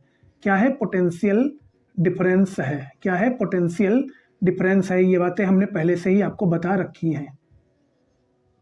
और आई का मतलब भैया क्या है, आई का मतलब इलेक्ट्रिक करंट, यानी आई का मतलब इलेक्ट्रिक करंट है। ये चीज आपको ध्यान रखनी है, आई का मतलब इलेक्ट्रिक करंट। क्या इतनी बात में किसी को डाउट है? तो ओम भाई साहब ने क्या कहा, ओम्स लॉ हमें ये बताता है एट कांस्टेंट टेम्परेचर, जब आपका जो टेम्परेचर है वो कांस्टेंट रहेगा, तो उस दौरान जो हमारा करंट है वो डायरेक्टली प्रोपोर्शन किसके होगा, पोटेंशियल डिफरेंस के होगा। ये चीज आपको ध्यान रखनी है बहुत अच्छे तरीके से। और जैसे ही मैं इसको, ये जो डायरेक्टली प्रोपोर्शन है ना, जैसे इस डायरेक्टली प्रोपोर्शन को मैं रिमूव करने का प्रयास करूंगा, तो यही डायरेक्टली प्रोपोर्शन क्या बन जाता है बाद में, यही डायरेक्टली प्रोपोर्शन बन जाता है आई इज इक्वल टू, यही डायरेक्टली प्रोपोर्शन किस में कन्वर्ट हो जाता है, आर में कन्वर्ट हो जाता है। किस में कन्वर्ट हो जाता है, आर में कन्वर्ट हो जाता है। आर का मतलब क्या है, आर का मतलब है रेजिस्टेंस। क्या मतलब है, आर का मतलब है रेजिस्टेंस। ये चीज आपको ध्यान रखनी है। फिर यहां से हमारा क्या बन जाता है भैया, यानी जो हमारा डायरेक्टली प्रोपोर्शन है वो किस में कन्वर्ट हो जाता है, वो कन्वर्ट हो जाता है भैया रेजिस्टेंस में। ये चीज आपको ध्यान रखनी है। अब सेम चीज अगर मैंने अभी आपको बताई है कि आई डायरेक्टली प्रोपोर्शन होता है बी के, तो सेम चीज अगर मैं इसको दूसरे तरीके से भी लिखने का प्रयास करूं, तो दूसरे तरीके से हम इसको ऐसे भी लिख सकते हैं कि जो हमारा पोटेंशियल डिफरेंस है वो डायरेक्टली प्रोपोर्शन किसके होता है, वो करंट के भी होता है दोस्त। क्योंकि जब current directly proportion potential difference के होता है, तो जाहिर सी बात है पोटेंशियल डिफरेंस भी डायरेक्टली प्रोपोर्शन किसके होगा, करंट के होगा। तो इस डायरेक्टली प्रोपोर्शन को हमने किससे रिप्रेजेंट किया, यानी आर से रिप्रेजेंट किया। इसको मैंने आर से हटा दिया, यानी रिप्लेस कर दिया। तो इस आर को हम बोलते हैं क्या है, तो इस आर को बोलते हैं रेजिस्टेंस। क्या बोलते हैं, रेजिस्टेंस। तो यहां से हमारा एक फॉर्मूला बन के आ गया, V is equal to I R, V is equal to I R. अब यहां से समझिएगा, आर का मतलब क्या है, आर का मतलब रेजिस्टेंस है। आर का मतलब रेजिस्टेंस। आई का मतलब क्या है भैया, करंट। आई का मतलब करंट। और बी का मतलब क्या है, बी का मतलब पोटेंशियल डिफरेंस। बी का मतलब क्या है, तो बी का मतलब है हमारा पोटेंशियल डिफरेंस। ये चीज आपको ध्यान रखनी है। ये चीज़ आपको क्या करनी है, ध्यानपूर्वक समझनी है और आपको याद भी रखनी है। अब देखिए, इस ओम्स लॉ से ना जाने कितने आप फार्मूले बना लेंगे, 2-3 फार्मूले तो आसानी से बना लेंगे। अब यहाँ देखिएगा कैसे बनाएंगे। देखिए, अगर B बराबर आई आर है, अगर B बराबर आई आर है तो मैं आई आर बराबर B भी तो लिख सकता हूँ। चाहे मैं आई आर बराबर B करूँ, चाहे मैं आई आर बराबर B करूँ, या मैं B बराबर आई आर करूँ, वो तो हमारे हाथ में है, हम कर सकते हैं। और अगर मेरे को मान लीजिएगा किसी क्वेश्चन में हमको क्या दे दिया गया, हमसे पूछा गया कि भैया करंट बताओ और पोटेंशियल डिफरेंस बताओ, नहीं सॉरी, मान लीजिएगा किसी क्वेश्चन में कोई क्वेश्चन हमसे पूछा गया और वहाँ पे 2 वैल्यू दे दी गई, हमें रेजिस्टेंस भी दे दिया गया और पोटेंशियल डिफरेंस भी दे दिया गया। हमसे पूछा कि भैया करंट बताओ, यानी आई बताओ, तो आई को निकालने के लिए क्या करेंगे हम, आई को निकालने के लिए आई को अपनी जगह रखेंगे, बी जहाँ पे रखा है बी को भी अपनी जगह रखेंगे। अब आई के साथ जो भाई साहब आर लगे हैं ना, उन आर को नीचे आपको उठा के भेज देना है। ये बन गया हमारा आई बराबर बी अपॉन आर। एक तो फार्मूला आपका ये तैयार हो गया। क्या इतनी बात में किसी को डाउट है? क्या इतनी बात में किसी को डाउट है? अगर है डाउट तो आप पूछ सकते हैं भैया। अब दूसरा देखिएगा, मैंने आई आर बराबर बी लिखा था, आई आर बराबर बी, आई आर बराबर बी। क्या इतनी बात में डाउट है किसी को? आई आर बराबर बी लिखा था ना। अभी मैंने बताया कि करंट का फार्मूला हम ऐसे बना सकते हैं। अब सेम चीज़ हमारे पास, मान लीजिएगा हमसे एग्जामिनर ने क्वेश्चन पूछ लिया कि भैया आपको दे रखा है, करंट भी दे दिया है और वोल्ट यानी पोटेंशियल डिफरेंस भी दे दिया है। अब आप हमें जरा रेजिस्टेंस निकाल के बताइए। क्या निकाल के बताइए? रेजिस्टेंस निकाल के बताइए। तो जो रेजिस्टेंस आर है ना, इस आर को आपको यहीं प्यार से लिख देना है। ये जो बी है ना, पोटेंशियल डिफरेंस, इसको भी आपको लिख देना है। इस आर के साथ जो ये वाला आई है ना, ये कहाँ चला जाएगा? नीचे आ जाएगा। यानी मैंने ओम्स लॉ से 2-3 आपको फार्मूले बना के बता दिए हैं कि कहाँ पे कौन से फार्मूले किस हिसाब से आपको निकालने हैं और किस हिसाब से आपको इनका उपयोग करना है। जब मैं न्यूमेरिकल कराऊंगा तो सारे के सारे फार्मूले आपको बढ़िया तरीके से मालूम हो जाएंगे। ये चीज़ आपको ध्यान रखनी है और हमारे साथ ही जल्दी से आपको नोट भी करते चलना है दोस्त। तो ये चीज़ें आपको बढ़िया तरीके से क्लियर हो चुकी होंगी। अब जरा इसके बारे में थोड़ी चीज़ें और भी जान लीजिएगा। सबसे पहले मैं इसको रब कर देता हूँ भैया, थोड़ा इसको हटा देते हैं जिससे हम सारी बातें आपको बता सकें।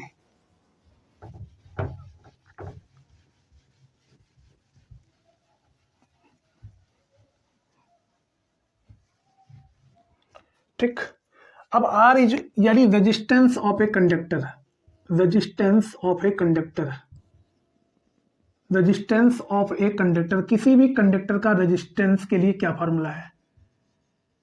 Resistance of a conductor. तो रेजिस्टेंस ऑफ ए कंडक्टर की अगर हम चर्चा करें तो R is equal to V I हमारा क्या होता है? फॉर्मूला होता है, जो अभी मैंने आपको यहां से निकाल के भी बताया है। R is equal to V I. अब बी आई है ना, यानी बी का मतलब पोटेंशियल डिफरेंस है। क्या मतलब है? बी का मतलब पोटेंशियल डिफरेंस। ठीक, बी का मतलब पोटेंशियल डिफरेंस। और आई का मतलब क्या है भैया? आई का मतलब है करंट। आई का मतलब क्या है? आई का मतलब है करंट। क्या है? करंट। और यहां से हमारा जो आर है ना, आर, आर का मतलब है रेजिस्टेंस। क्या मतलब है? रेजिस्टेंस। और अगर याद रखिएगा, जब कभी भी आपसे रेजिस्टेंस ऑफ ए कंडक्टर यानी आर की आपसे एसआई यूनिट पूछी जाए, यानी रेजिस्टेंस की आपसे एसआई यूनिट अगर पूछ ली जाए, तो इसकी एसआई यूनिट होती है, क्या बताइएगा जरा? इसकी एसआई यूनिट होती है ओम। क्या होती है? इसकी एसआई यूनिट होती है ओम। और इसको रिप्रेजेंट कैसे करेंगे? तो इसको रिप्रेजेंट करेंगे हम कुछ इस तरह से, भी बताते हैं। इसको रिप्रेजेंट करने का तरीका ये है भैया, ये कुछ इस तरह से ये रिप्रेजेंट किया जाता है। ठीक, कुछ इस तरह से ये रिप्रेजेंट किया जाता है। ये चीज़ आपको ध्यान रखनी है। ये चीज़ क्या करनी है? आपको ध्यान रखनी है। अगर मैं रेजिस्टेंस के बारे में ही चर्चा करूं तो रेजिस्टेंस बहुत सी चीज़ों पर डिपेंड रहता है। जैसे मान लीजिएगा किसी भी कंडक्टर की थिकनेस क्या है, उस पर भी डिपेंड रहता है। किसी भी कंडक्टर की क्या थिकनेस है, ये किस पे डिपेंड रहता है? लेंथ पे भी डिपेंड रहता है, यानी लंबाई क्या है कंडक्टर की, या थिकनेस क्या है, यानी थिकनेस मतलब चौड़ाई वगैरह क्या है। या भी आप बोल सकते हैं कि उसका मटेरियल कौन सा है, किस प्रकार का मटेरियल यूज किया गया है कंडक्टर में। ठीक, ये सारी चीज़ें, इन सारी चीज़ों पे ये डिपेंड रहता है। कौन? रेजिस्टेंस डिपेंड रहता है। तो रेजिस्टेंस की मैंने एसआई यूनिट भी बताई आपको, ओम होती है इसकी एसआई यूनिट।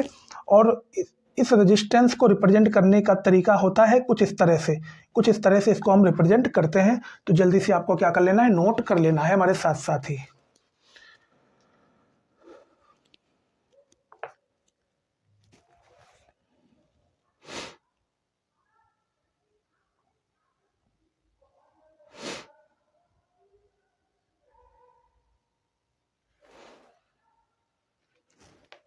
अब यहां से कुछ चीजें और भी आपको समझना है। मैंने आपको क्या बताया, रेजिस्टेंस बराबर volt potential difference upon current, ठीक। तो याद रखिएगा रेजिस्टेंस को मैंने क्या बताया, रेजिस्टेंस को आपको रिप्रेजेंट करना है ओम से, ये वाले ओम से। अगर मैं 1 ओम लिखूं तो यहां से समझिएगा गौर से, रेजिस्टेंस बराबर potential difference upon current, resistance बराबर पोटेंशियल डिफरेंस अपॉन करंट। यानी रेजिस्टेंस को हमने ओम लिख दिया क्योंकि रेजिस्टेंस की एसआई यूनिट होती है ओम, और ये पोटेंशियल डिफरेंस की यूनिट होती है वोल्ट। यानी हमने बी से इसको रिप्रेजेंट कर दिया, और जो हमारा करंट होता है इसकी एसआई यूनिट होती है क्या, बताइएगा जरा, इसकी एसआई यूनिट होती है एम्पियर। यानी एम्पियर को हमने रिप्रेजेंट कर दिया ए से। तो हमेशा याद रखिएगा 1 ओम बराबर हमेशा 1 वोल्ट बटे 1 एम्पियर होगा। 1 ओम बराबर हमेशा 1 वोल्ट बटे 1 एम्पियर होगा। ये चीज आपको अपने दिमाग में सेट कर लेनी है कि 1 ओम बराबर 1 वोल्ट बटे में क्या रहेगा, 1 एम्पियर रहेगा। ये चीज आपको ध्यान रखनी है। यानी 1 ओम बराबर 1 पोटेंशियल डिफरेंस बटे में 1 एम्पियर रहेगा। ये चीज आपको ध्यान रखनी है, जल्दी से आपको नोट भी कर लेना है। जल्दी से क्या करना है आपको, नोट भी करते चलना है दोस्त।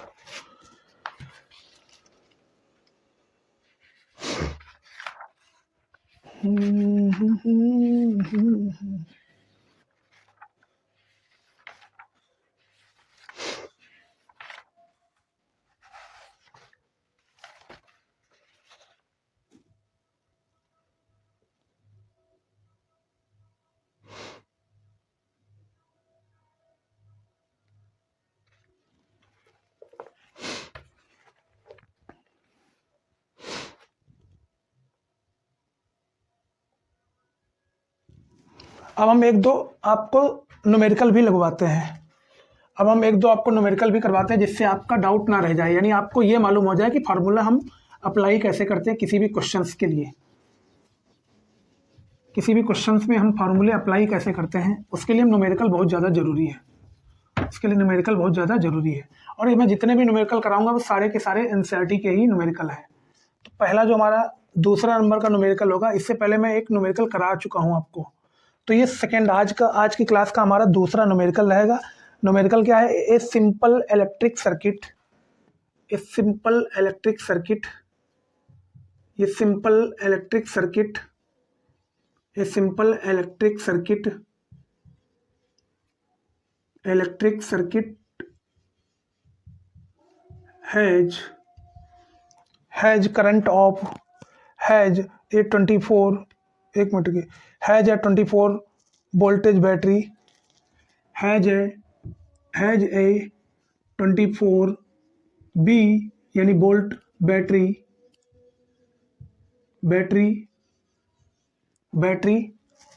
फिर कह रहा है कि दोस्त and a resistance of 60 ohm, and a resistance of 60 ohm, and a resistance of 60 ohms, and a resistance of 60 ohms, resistance of 60 ohms यानी 60 ओम्स का उसके पास रेजिस्टेंस भी है, 60 ओम का उसके पास रेजिस्टेंस भी है। What will be the current in the circuit, फिर कह रहा है कि what will be the current in the circuit, यानी सर्किट के अंदर कितना करंट होगा। What will be the current in the circuit, what will be the current in the circuit, current in the circuit यानी सर्किट के अंदर कितना current होगा।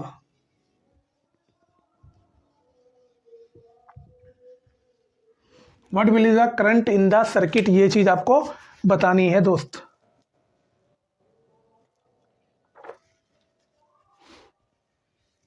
अब यहां से जो चीजें मैं आपको बताते चलूँ ना, उसी के अनुसार आपको चलना है दोस्त, उसी के अनुसार चलना है।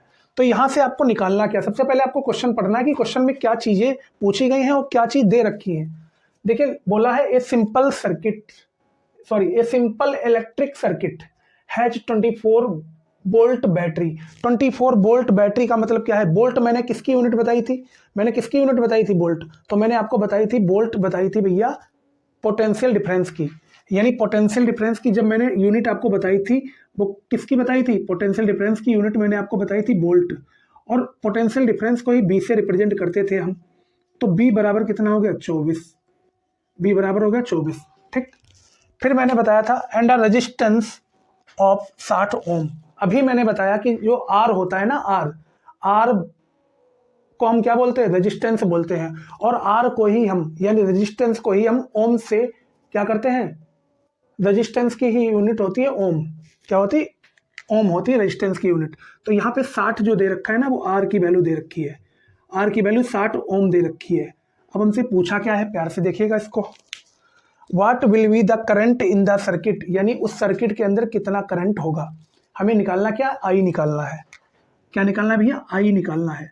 हमें क्या निकालना है, आई निकालना है। क्या निकालना है, आई निकालना है। तो सिंपल सा है भैया, सिंपल सा क्या है, अब जरा देखिएगा गौर से। जैसे मान लीजिएगा कि आपको ये फार्मूला आता है B is equal to I R, मान लीजिएगा कि आपको ये आता है कि B is equal to I R, ठीक। मान लीजिएगा कि आपको इतना आता है कि B is equal to I R, B is equal to क्या आता है, आई आर आता है। अब हमें निकालना क्या है, आई निकालना है। क्या निकालना है भैया, आई निकालना है। जब मुझे आई निकालना है, अगर मैंने इसको कुछ इस तरह से लिखा है तो क्या मैं आई आर बराबर बी भी तो लिख सकता हूँ, आई आर बराबर बी भी तो लिख सकता हूँ। ये ओम्स लॉ अभी मैंने निकाला था ना आपके सामने, वही ओम्स लॉ ही है। और मेरे को निकालना क्या है, आई निकालना है। जब आई निकालना है तो आई आपको यही लिखना है और बी भी अपनी जगह पे लिखना है, और ये जो आर है ना, आर, ये आर आपको नीचे भेज देना है। तो यहाँ से हमें एक चीज़ क्लियर हो गई कि मैंने यहाँ से फार्मूला बना लिया आई बराबर बी अपॉन आर। अब इस सबको हटा देते हैं, यहाँ पे आपके सामने लिख के बताते हैं और सॉल्व करते हैं। यानी यहाँ से हमें फार्मूला निकल के आ गया आई बराबर बी अपॉन आर, यानी बी हमारा क्या है, तो बी हमारा पोटेंशियल डिफरेंस है, पोटेंशियल डिफरेंस है, और आर हमारा क्या है, रेजिस्टेंस है, जिसकी यूनिट है ओम्स। रेजिस्टेंस की यूनिट क्या है, ओम है, यानी इसको रिप्रेजेंट हम कुछ इस तरह से करते हैं। आई का मतलब क्या है, करंट, आई का मतलब करंट, करंट की यूनिट क्या है, तो करंट की यूनिट है एम्पियर। ये चीज़ आपको ध्यान रखनी है। तो आई हमें बताना है, आई हमारे पास दे नहीं रखा, आई को अपनी जगह ऐसे लिख लो। बी कितना दे रखा है, 24 दे रखा है, बिल्कुल दे रखा है। अब यहाँ देखिए रेजिस्टेंस कितना दे रखा है, 60 दे रखा है। अब आपको इसको काट पीट करके थोड़ा छोटा बनाना है, जिससे हमें डिवाइड करने में आसानी हो जाए, यानी डिवाइड करने में मदद मिल जाए। अब बताइएगा इसको कैसे काटे हैं। अगर मैं इसको 4 से काटूँ, 4 छंग 24, 4 छंग 24, और अगर मैं इसको काटूँ 4 एकम 4, यहाँ 2 बचे, इधर 2 चले गए, 20 हुए, 4 पंचे 20, यानी 15 बार ये चला जाएगा। फिर अगर मैं इसको 3 से काटूँ, 3 दूनी 6 और 3 पचे 15, यानी ऊपर हमारा बचा है 2 और नीचे हमारा बचा है 5। अब बच्चे को मालूम है कि नीचे वाली जो संख्या 5 होती है ना, उसको हमेशा बाहर लिखते हैं, और ऊपर वाली जो संख्या होती है 2, उसको हमेशा अंदर लिखते हैं। जिसको डिवाइड ना करना आता वो भी देख लीजिएगा। यहाँ संख्या 5 है, ये बड़ी संख्या है, ये छोटी संख्या है, तो इसको यानी 2 जो है इसको बड़ा बनाने के लिए, यानी 2 को 5 से बड़ा बनाने के लिए यहाँ पे हमें सबसे पहले 0 लगाना पड़ेगा, और 0 लगाने के बाद पॉइंट लगाना पड़ेगा। जैसे ही पॉइंट मैंने यहाँ लगाया तब यहाँ पे 0 आप बढ़ाएंगे। अब 5 का टेबल पढ़ो कि 20 आ जाए, 5 चौके 20 होता है, तो मैंने 5 का टेबल पढ़ा 4 बार, यानी 0.4 हमारा क्या आ चुका है, करंट आ चुका है। आई बराबर कितना आ चुका है, 0.4 एम्पियर। एम्पियर को हम ए से डिनोट करते हैं, यानी करंट हमारा कितना आ चुका है, 0.4 एम्पियर आ चुका है। ये चीज़ आपको ध्यान रखनी है प्यार से।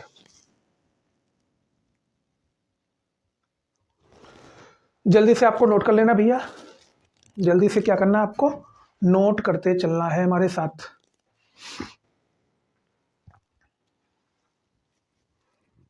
आपको हमारे साथ ही नोट करते, तो चलिए आगे बढ़ते हैं भैया। अब आपसे कभी भी याद रखिएगा, जब कभी भी आपसे कभी भी ग्राफ पूछ लिया जाए, देखिए एग्जाम्स में ग्राफ भी आता है काफ़ी ज़्यादा, आपसे बोला जाए कि भैया पोटेंशियल डिफरेंस और करंट के बीच का ग्राफ हमें बताइएगा, तो आप क्या करेंगे बताइएगा जरा, आप क्या करेंगे भैया बताइए। तो याद रखिएगा जब भी आपसे आई और बी का ग्राफ पूछे, आई और बी यानी आई का मतलब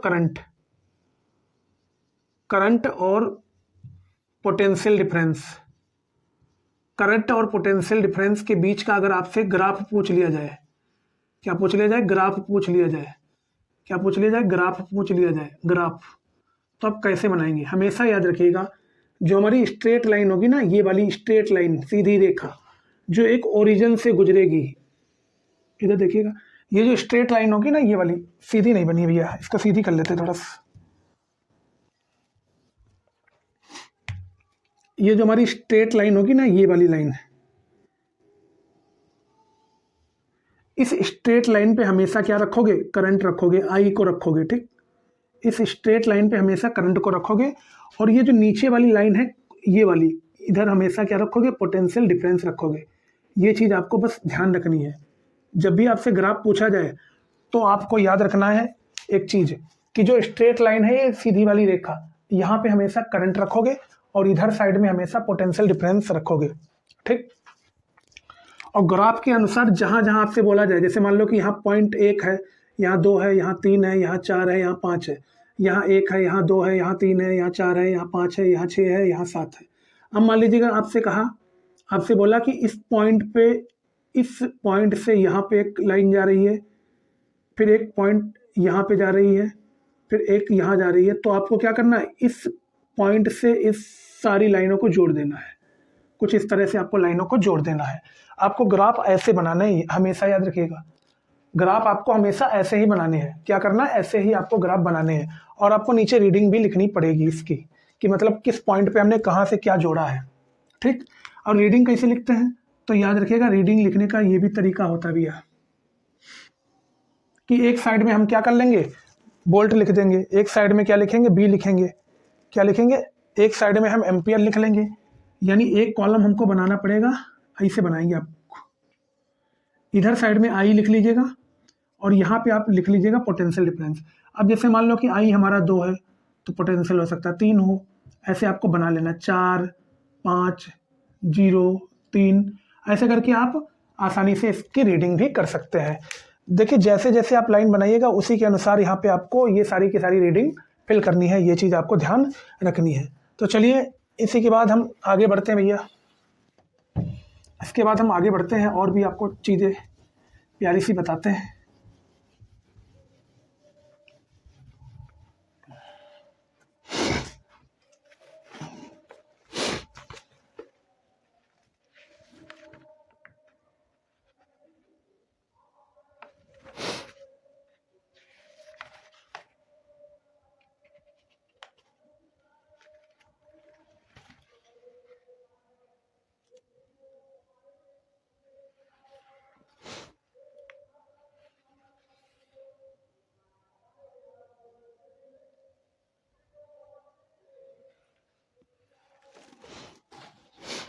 अब हम आपको बताएंगे कि भैया कौन कौन से ऐसे फैक्टर होते हैं, कौन कौन से ऐसे फैक्टर होते हैं जो किसी भी रेजिस्टेंस को क्या करते हैं? अफेक्ट करते हैं। क्या करते हैं? अफेक्ट करते हैं। फैक्टर अफेक्टिंग द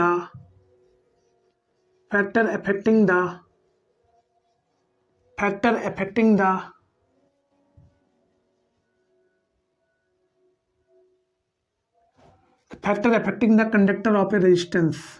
यानी कौन कौन से वो फैक्टर होते हैं जो किसी भी कंडक्टर के रेजिस्टेंस को अफेक्ट करते हैं, ठीक।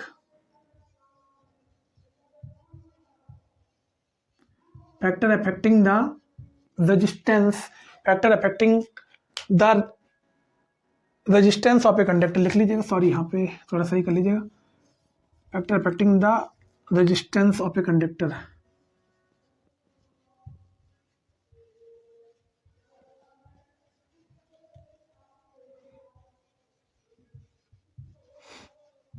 तो आपको ये मालूम होना चाहिए कि किन किन चीज़ों पे हमारा जो कंडक्टर, यानी किन किन चीज़ों पे हमारा रेजिस्टेंस डिपेंड होता है। यानी किसी भी कंडक्टर का रेजिस्टेंस जो होता है वो किन किन चीज़ों पे डिपेंड रहता है। तो आपको ये चीज़ें याद रखनी है। सबसे पहला तो ये डिपेंड रहता है थिकनेस पे डिपेंड रहता है। इसके साथ साथ ये एरिया ऑफ क्रॉस सेक्शन यानी ए पे भी डिपेंड रहता है। Area of cross section, cross section का एरिया क्या है भैया, यानी जिसको हम ए से डिनोट करते हैं, इस पे भी डिपेंड रहता है। इसके साथ साथ ये टेम्परेचर पे भी डिपेंड रहता है कि जो कंडक्टर है यानी जो बॉडी है उसका टेम्परेचर क्या है, यानी कंडक्टर का टेम्परेचर क्या है, उस पर भी ये डिपेंड रहता है। ये सारी चीज़ों पे ये डिपेंड रहता है, थिकनेस पे रहता है दोस्त, एरिया ऑफ क्रॉस सेक्शन। और इसके नेचर पे भी डिपेंड करता है कि भैया कि किस प्रकार का वो नेचर है, किस प्रकार का नेचर का वो कंडक्टर बना हुआ है, या किस प्रकार का मटेरियल लगाया गया है उस कंडक्टर के अंदर, कौन सा मटेरियल उसमें लगाया गया है। इन सभी बातों पर ये हमारा जो रेजिस्टेंस होता है वो डिपेंड करता है। एक तो थिकनेस हो गया हमारा, और लेंथ भी होता है, यहाँ पे लेंथ भी आपको जोड़ लेना है दोस्त, लेंथ भी आपको याद रखनी है, लेंथ पे भी ये डिपेंड रहता है।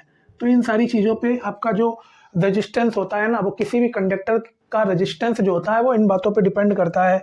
थिकनेस हो गया, लेंथ हो गया, एरिया ऑफ क्रॉस सेक्शन हो गया, टेम्परेचर हो गया, या नेचर हो गया कि वो जो मटेरियल है वो किस नेचर का बना हुआ है, या कौन सा मटेरियल वहाँ पे यूज किया गया है। ये सारी बातें आपको ध्यान रखनी है, इन चीज़ों पे ये हमारा डिपेंड रहता है। तो हमें आशा और उम्मीद है कि इतनी चीज़ें आपने नोट कर ली होंगी। अब हम बढ़ते हैं भैया अपने अगले जो टॉपिक है वो है रजिस्टिविटी।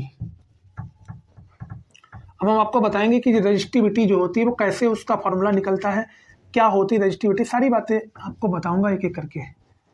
रजिस्टिविटी, अब जो हमारा रजिस्टिविटी होता है ना, किस चीज़ पे डिपेंड रहता है रजिस्टिविटी,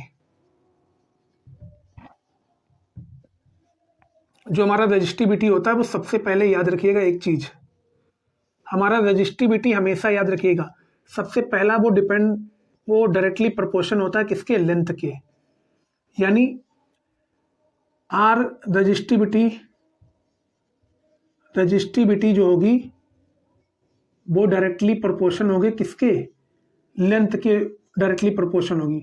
अब ये लेंथ क्या है भैया, किसकी लेंथ लेनी पड़ेगी, तो आपको ध्यान रखना है ये जिस कंडक्टर के बारे में बात की जा रही है, यानी जिस भी कंडक्टर के रेजिस्टेंस के बारे में बात की जा रही है, उसी कंडक्टर के रेजिस्टेंस की हमें लेंथ लेनी होगी। तो यहाँ से हमें एक चीज़ क्लियर हो गई कि जो रजिस्टिविटी है यानी जो रेजिस्टेंस है वो डायरेक्टली प्रोपोर्शन किसके है, लेंथ के है। ये चीज़ आपको ध्यान रखनी है, जो रेजिस्टेंस है वो डायरेक्टली प्रोपोर्शन किसके है, लेंथ के है। ये चीज़ आपको ध्यान रखनी है। अब याद रखिएगा, देखिए ये तो हमारा पहला पॉइंट हो गया, ठीक। अब दूसरा पॉइंट हमारा ये कहता है कि जो मैंने शुरुआत में ही आपको अभी थोड़ी देर पहले बताया, जो रेजिस्टेंस होगा वो इन्वर्सली प्रोपोर्शन होगा एरिया ऑफ क्रॉस सेक्शन के। अब ए का मतलब क्या है, ए का मतलब है एरिया ऑफ क्रॉस सेक्शन, ए का मतलब है एरिया ऑफ क्रॉस सेक्शन, यानी उस कंडक्टर की क्या एरिया ऑफ क्रॉस सेक्शन है। ये कौन बताता है दोस्त, ये रजिस्टिविटी बताती है। तो मैंने अभी आपको बताया था कि जो रेजिस्टेंस होता है वो किन किन बातों पे डिपेंड करता है, तो वहीं पे मैंने आपको ये भी बताया था कि जो रेजिस्टेंस होता है वो एरिया ऑफ क्रॉस सेक्शन पे भी डिपेंड करता है।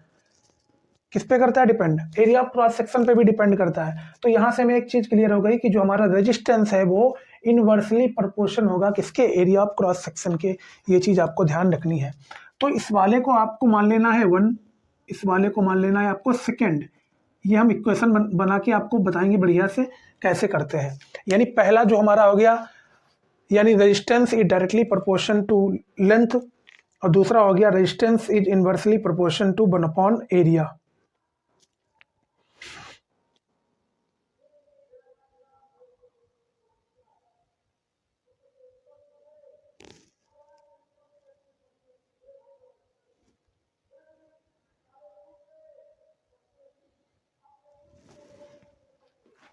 उसके बाद जब मैं इन दोनों को कंबाइन करूंगा, देखिए इक्वेशन पहली बनी और इक्वेशन दूसरी बनी। पहली इक्वेशन क्या कह रही है कि जो रेजिस्टेंस है वो डायरेक्टली प्रोपोर्शन है लेंथ के, रेजिस्टेंस डायरेक्टली प्रोपोर्शन है लेंथ के। और दूसरी इक्वेशन कह रही है कि रेजिस्टेंस जो है वो इनवर्सली प्रोपोर्शन है एरिया ऑफ क्रॉस सेक्शन के।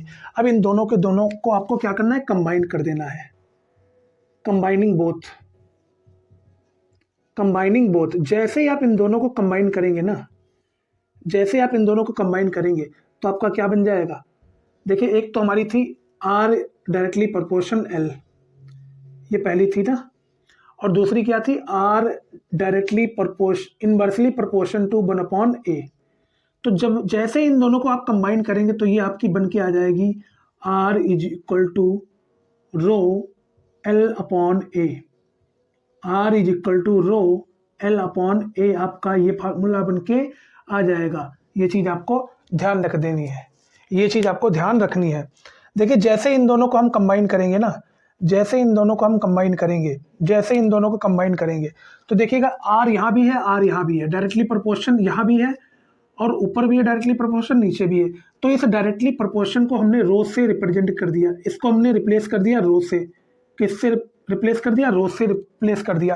अब जो यल है ना ऊपर वाला, वो ऊपर ही लेंथ रह गई और नीचे वाली जो एरिया है वो नीचे आ गई। तो हमारा बन के आ गया R is equal to rho L upon A. R is equal to rho L upon A, ये चीज़ आपको ध्यान रखनी है। R is equal to rho L upon ए।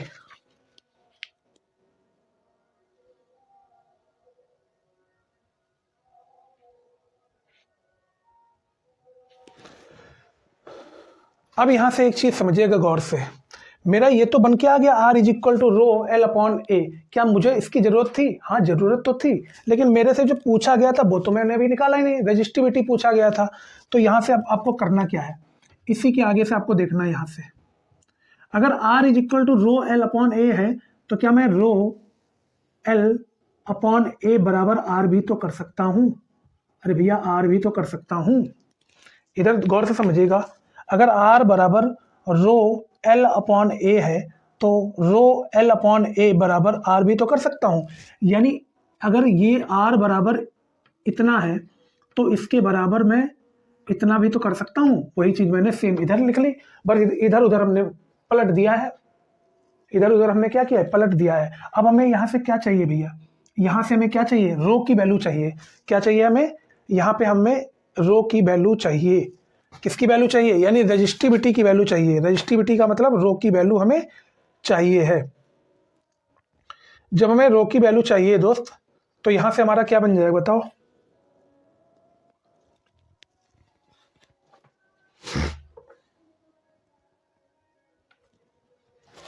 तो जब मेरे को इधर देखिएगा, जब मेरे को इस रजिस्टिविटी यानी रो की वैल्यू चाहिए तो रो को आपको यही लिखना है, आर को भी आपको यही लिखना है। एल अपॉन ए जो है ना, एल अपॉन ए कुछ इस तरह से आपका आ जाएगा।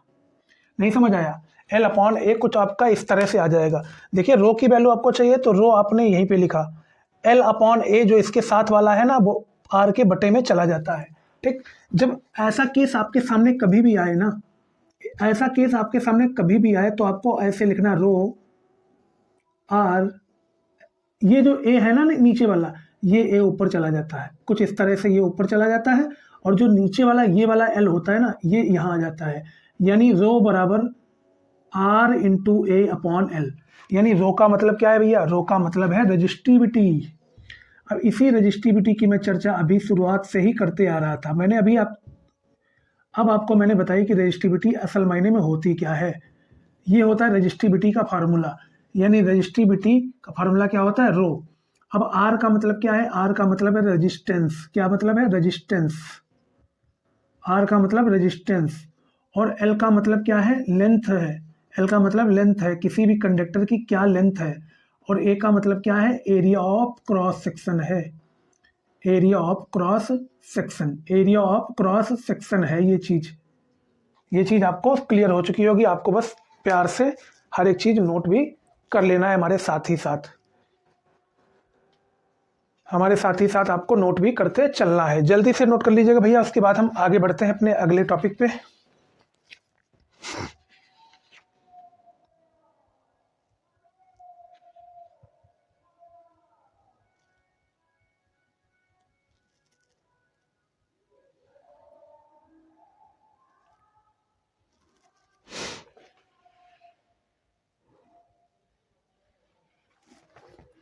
अब अगर हम इसके यूनिट के बारे में बात करें, इसके यूनिट के बारे में भी चर्चा कर लेंगे। इसको हटा देते इधर वाला, ये सारा तो आपने नोट कर लिया होगा ना, इसको हटा देते भैया। ये फार्मूला भी हमने आपको बता दिया कैसे आया। ठीक, अब इसको आपको नोट करना है। ये जो आया रो बराबर आर इंटू ए, रो बराबर, रो का मतलब रेजिस्टिविटी,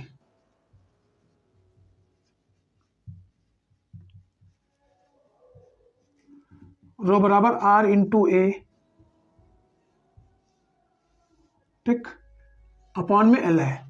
अब यहां से देखिएगा आपको यूनिट कैसे मालूम करना है, यानी इसकी आपको यूनिट कैसे निकालनी है, ये भी चीज आपको ध्यान रखनी है। देखिए आर की यूनिट क्या होती है, आर की एसआई यूनिट होती है ओम, क्या होती है, ओम होती है, ठीक, ओम होती है। बीच में मल्टीप्लाई का साइन लगा, मल्टीप्लाई का साइन लगा दो। एरिया की यूनिट होती है मीटर स्क्वायर, क्या होता है, मीटर स्क्वायर, इसकी यूनिट होती है ओम, और एरिया की यूनिट होती है मीटर स्क्वायर, तो यहाँ पे मीटर का स्क्वायर हम कर लेंगे, मीटर का स्क्वायर कर लेंगे। और अपॉन में क्या है हमारा, अपॉन में है लेंथ, तो लेंथ की भी यूनिट होती है मीटर, लेंथ की भी यूनिट होती है मीटर, तो लेंथ की भी यूनिट होती है मीटर, यानी नीचे भी मीटर लिख लेंगे।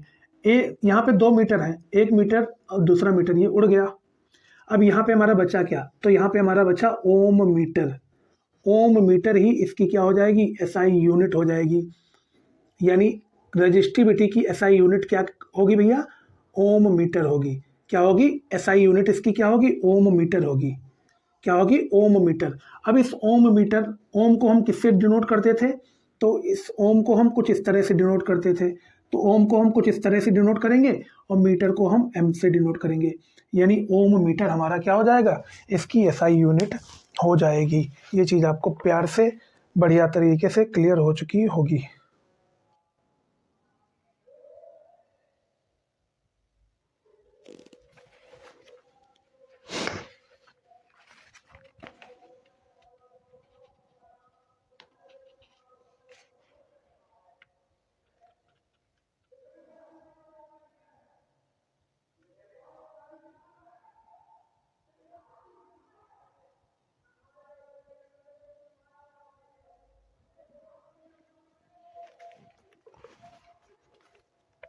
अब एक इसी का मैं एक आपको क्वेश्चन भी करा देता हूँ, यानी रजिस्टिविटी से संबंधित आपको क्वेश्चन भी करा देता हूँ।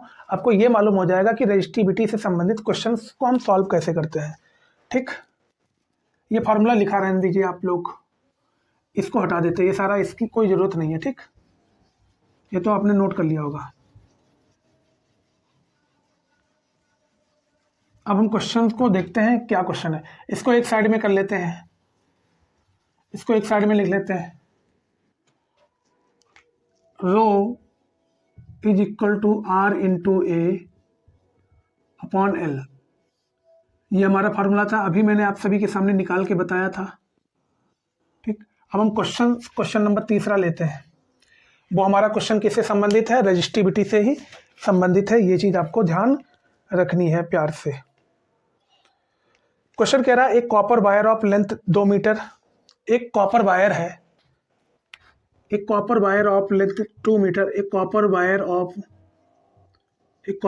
Of length 2 metre, length 2 metre and area of cross section is that length 2 meter and area of cross section is 1.7 into 10 की power minus 6 and area of cross section is 1.6 into 10 की power -7 या -8 है, एक minute check कर लेते हैं, 1.6 into 10 की power -6 है, यहाँ से -6 मीटर स्क्वायर, ठीक। ये आपकी एरिया ऑफ क्रॉस सेक्शन दे रखा है, आपका एरिया ऑफ क्रॉस सेक्शन भी दे रखा है, ठीक। Has a resistance of 2 into 10 की power 2, has a resistance of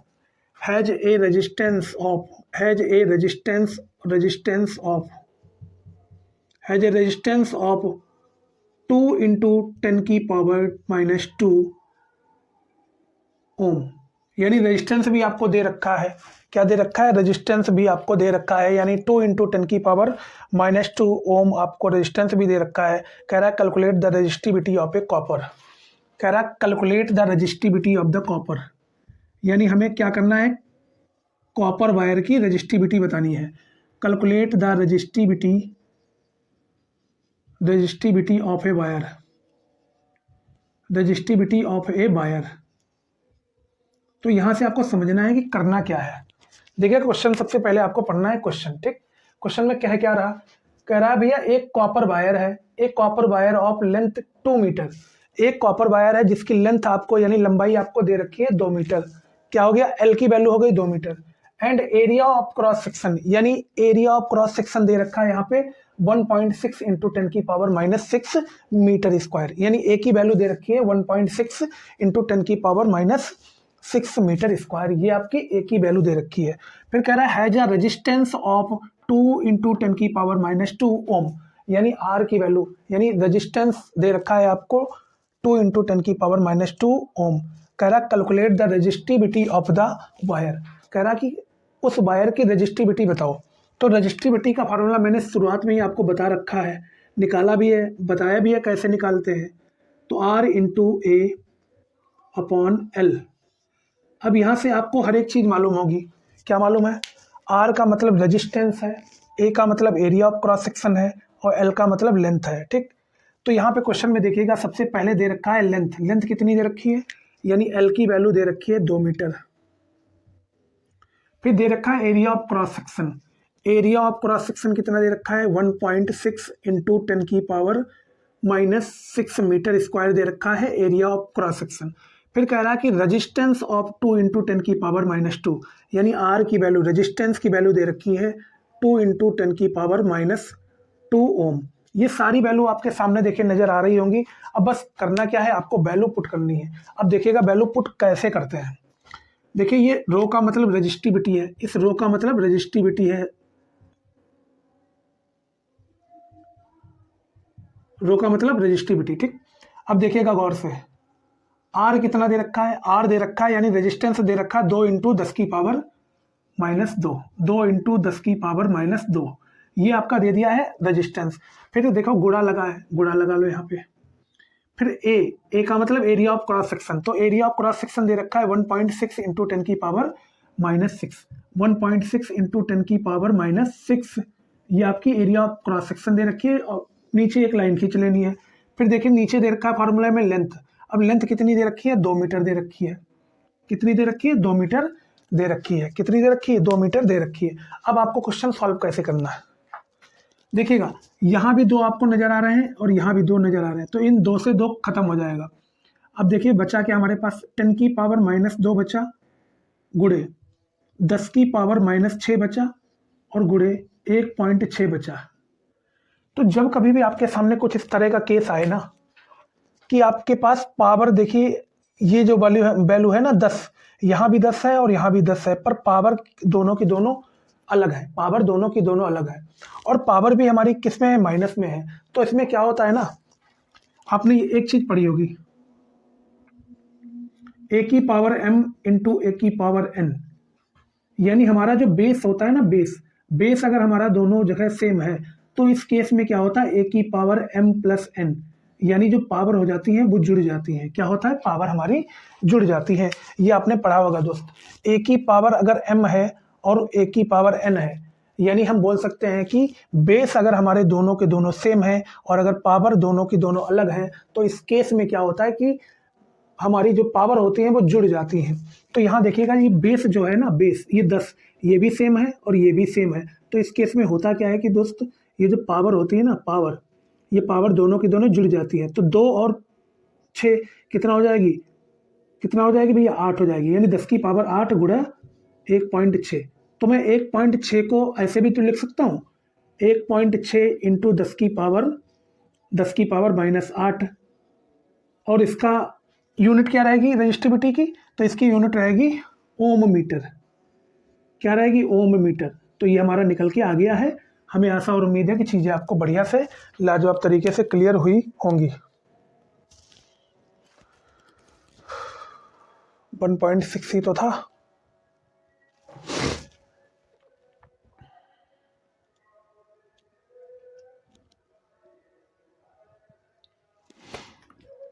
तो हमें आशा और उम्मीद है कि चीज़ें आपको बढ़िया से लाजवाब तरीके से क्लियर हो चुकी होंगी। तो दोस्त आपको कोई भी डाउट नहीं हुआ होगा यहाँ तक रजिस्ट्रीबिलिटी तक। तो ये था हमारा पार्ट नंबर 1 इलेक्ट्रिसिटी से संबंधित चैप्टर। अब मैं आपको जो आगे के बचे हुए पार्ट्स हैं, यानी आगे के बचे हुए जितने भी मतलब क्वेश्चंस हैं या आगे के बचे हुए जितने भी टॉपिक्स हैं, वो मैं आपको नेक्स्ट वीडियो यानी पार्ट नंबर 2 में बताऊंगा। दोस्त अगर हमारे द्वारा जो भी जानकारी दी गई है अगर आपको अच्छी लगी हो तो ईमानदारी से अपने भाई को सपोर्ट करना, और चैनल पर नए हो तो चैनल को सब्सक्राइब करना, और अपना एक प्यारा सा फीडबैक देना बिल्कुल भी ना भूलिएगा। और बताइएगा कि हमारे द्वारा जो क्लास में आज बताया गया या पढ़ाया गया आपको कैसा लगा, और आप अपना अनुभव जरूर साझा करिएगा कमेंट सेक्शन में। इसी के साथ विदाई लेते हैं। जय हिंद, जय Bharat, take care, love you all. अपनी पढ़ाई करते रहिए आप लोग।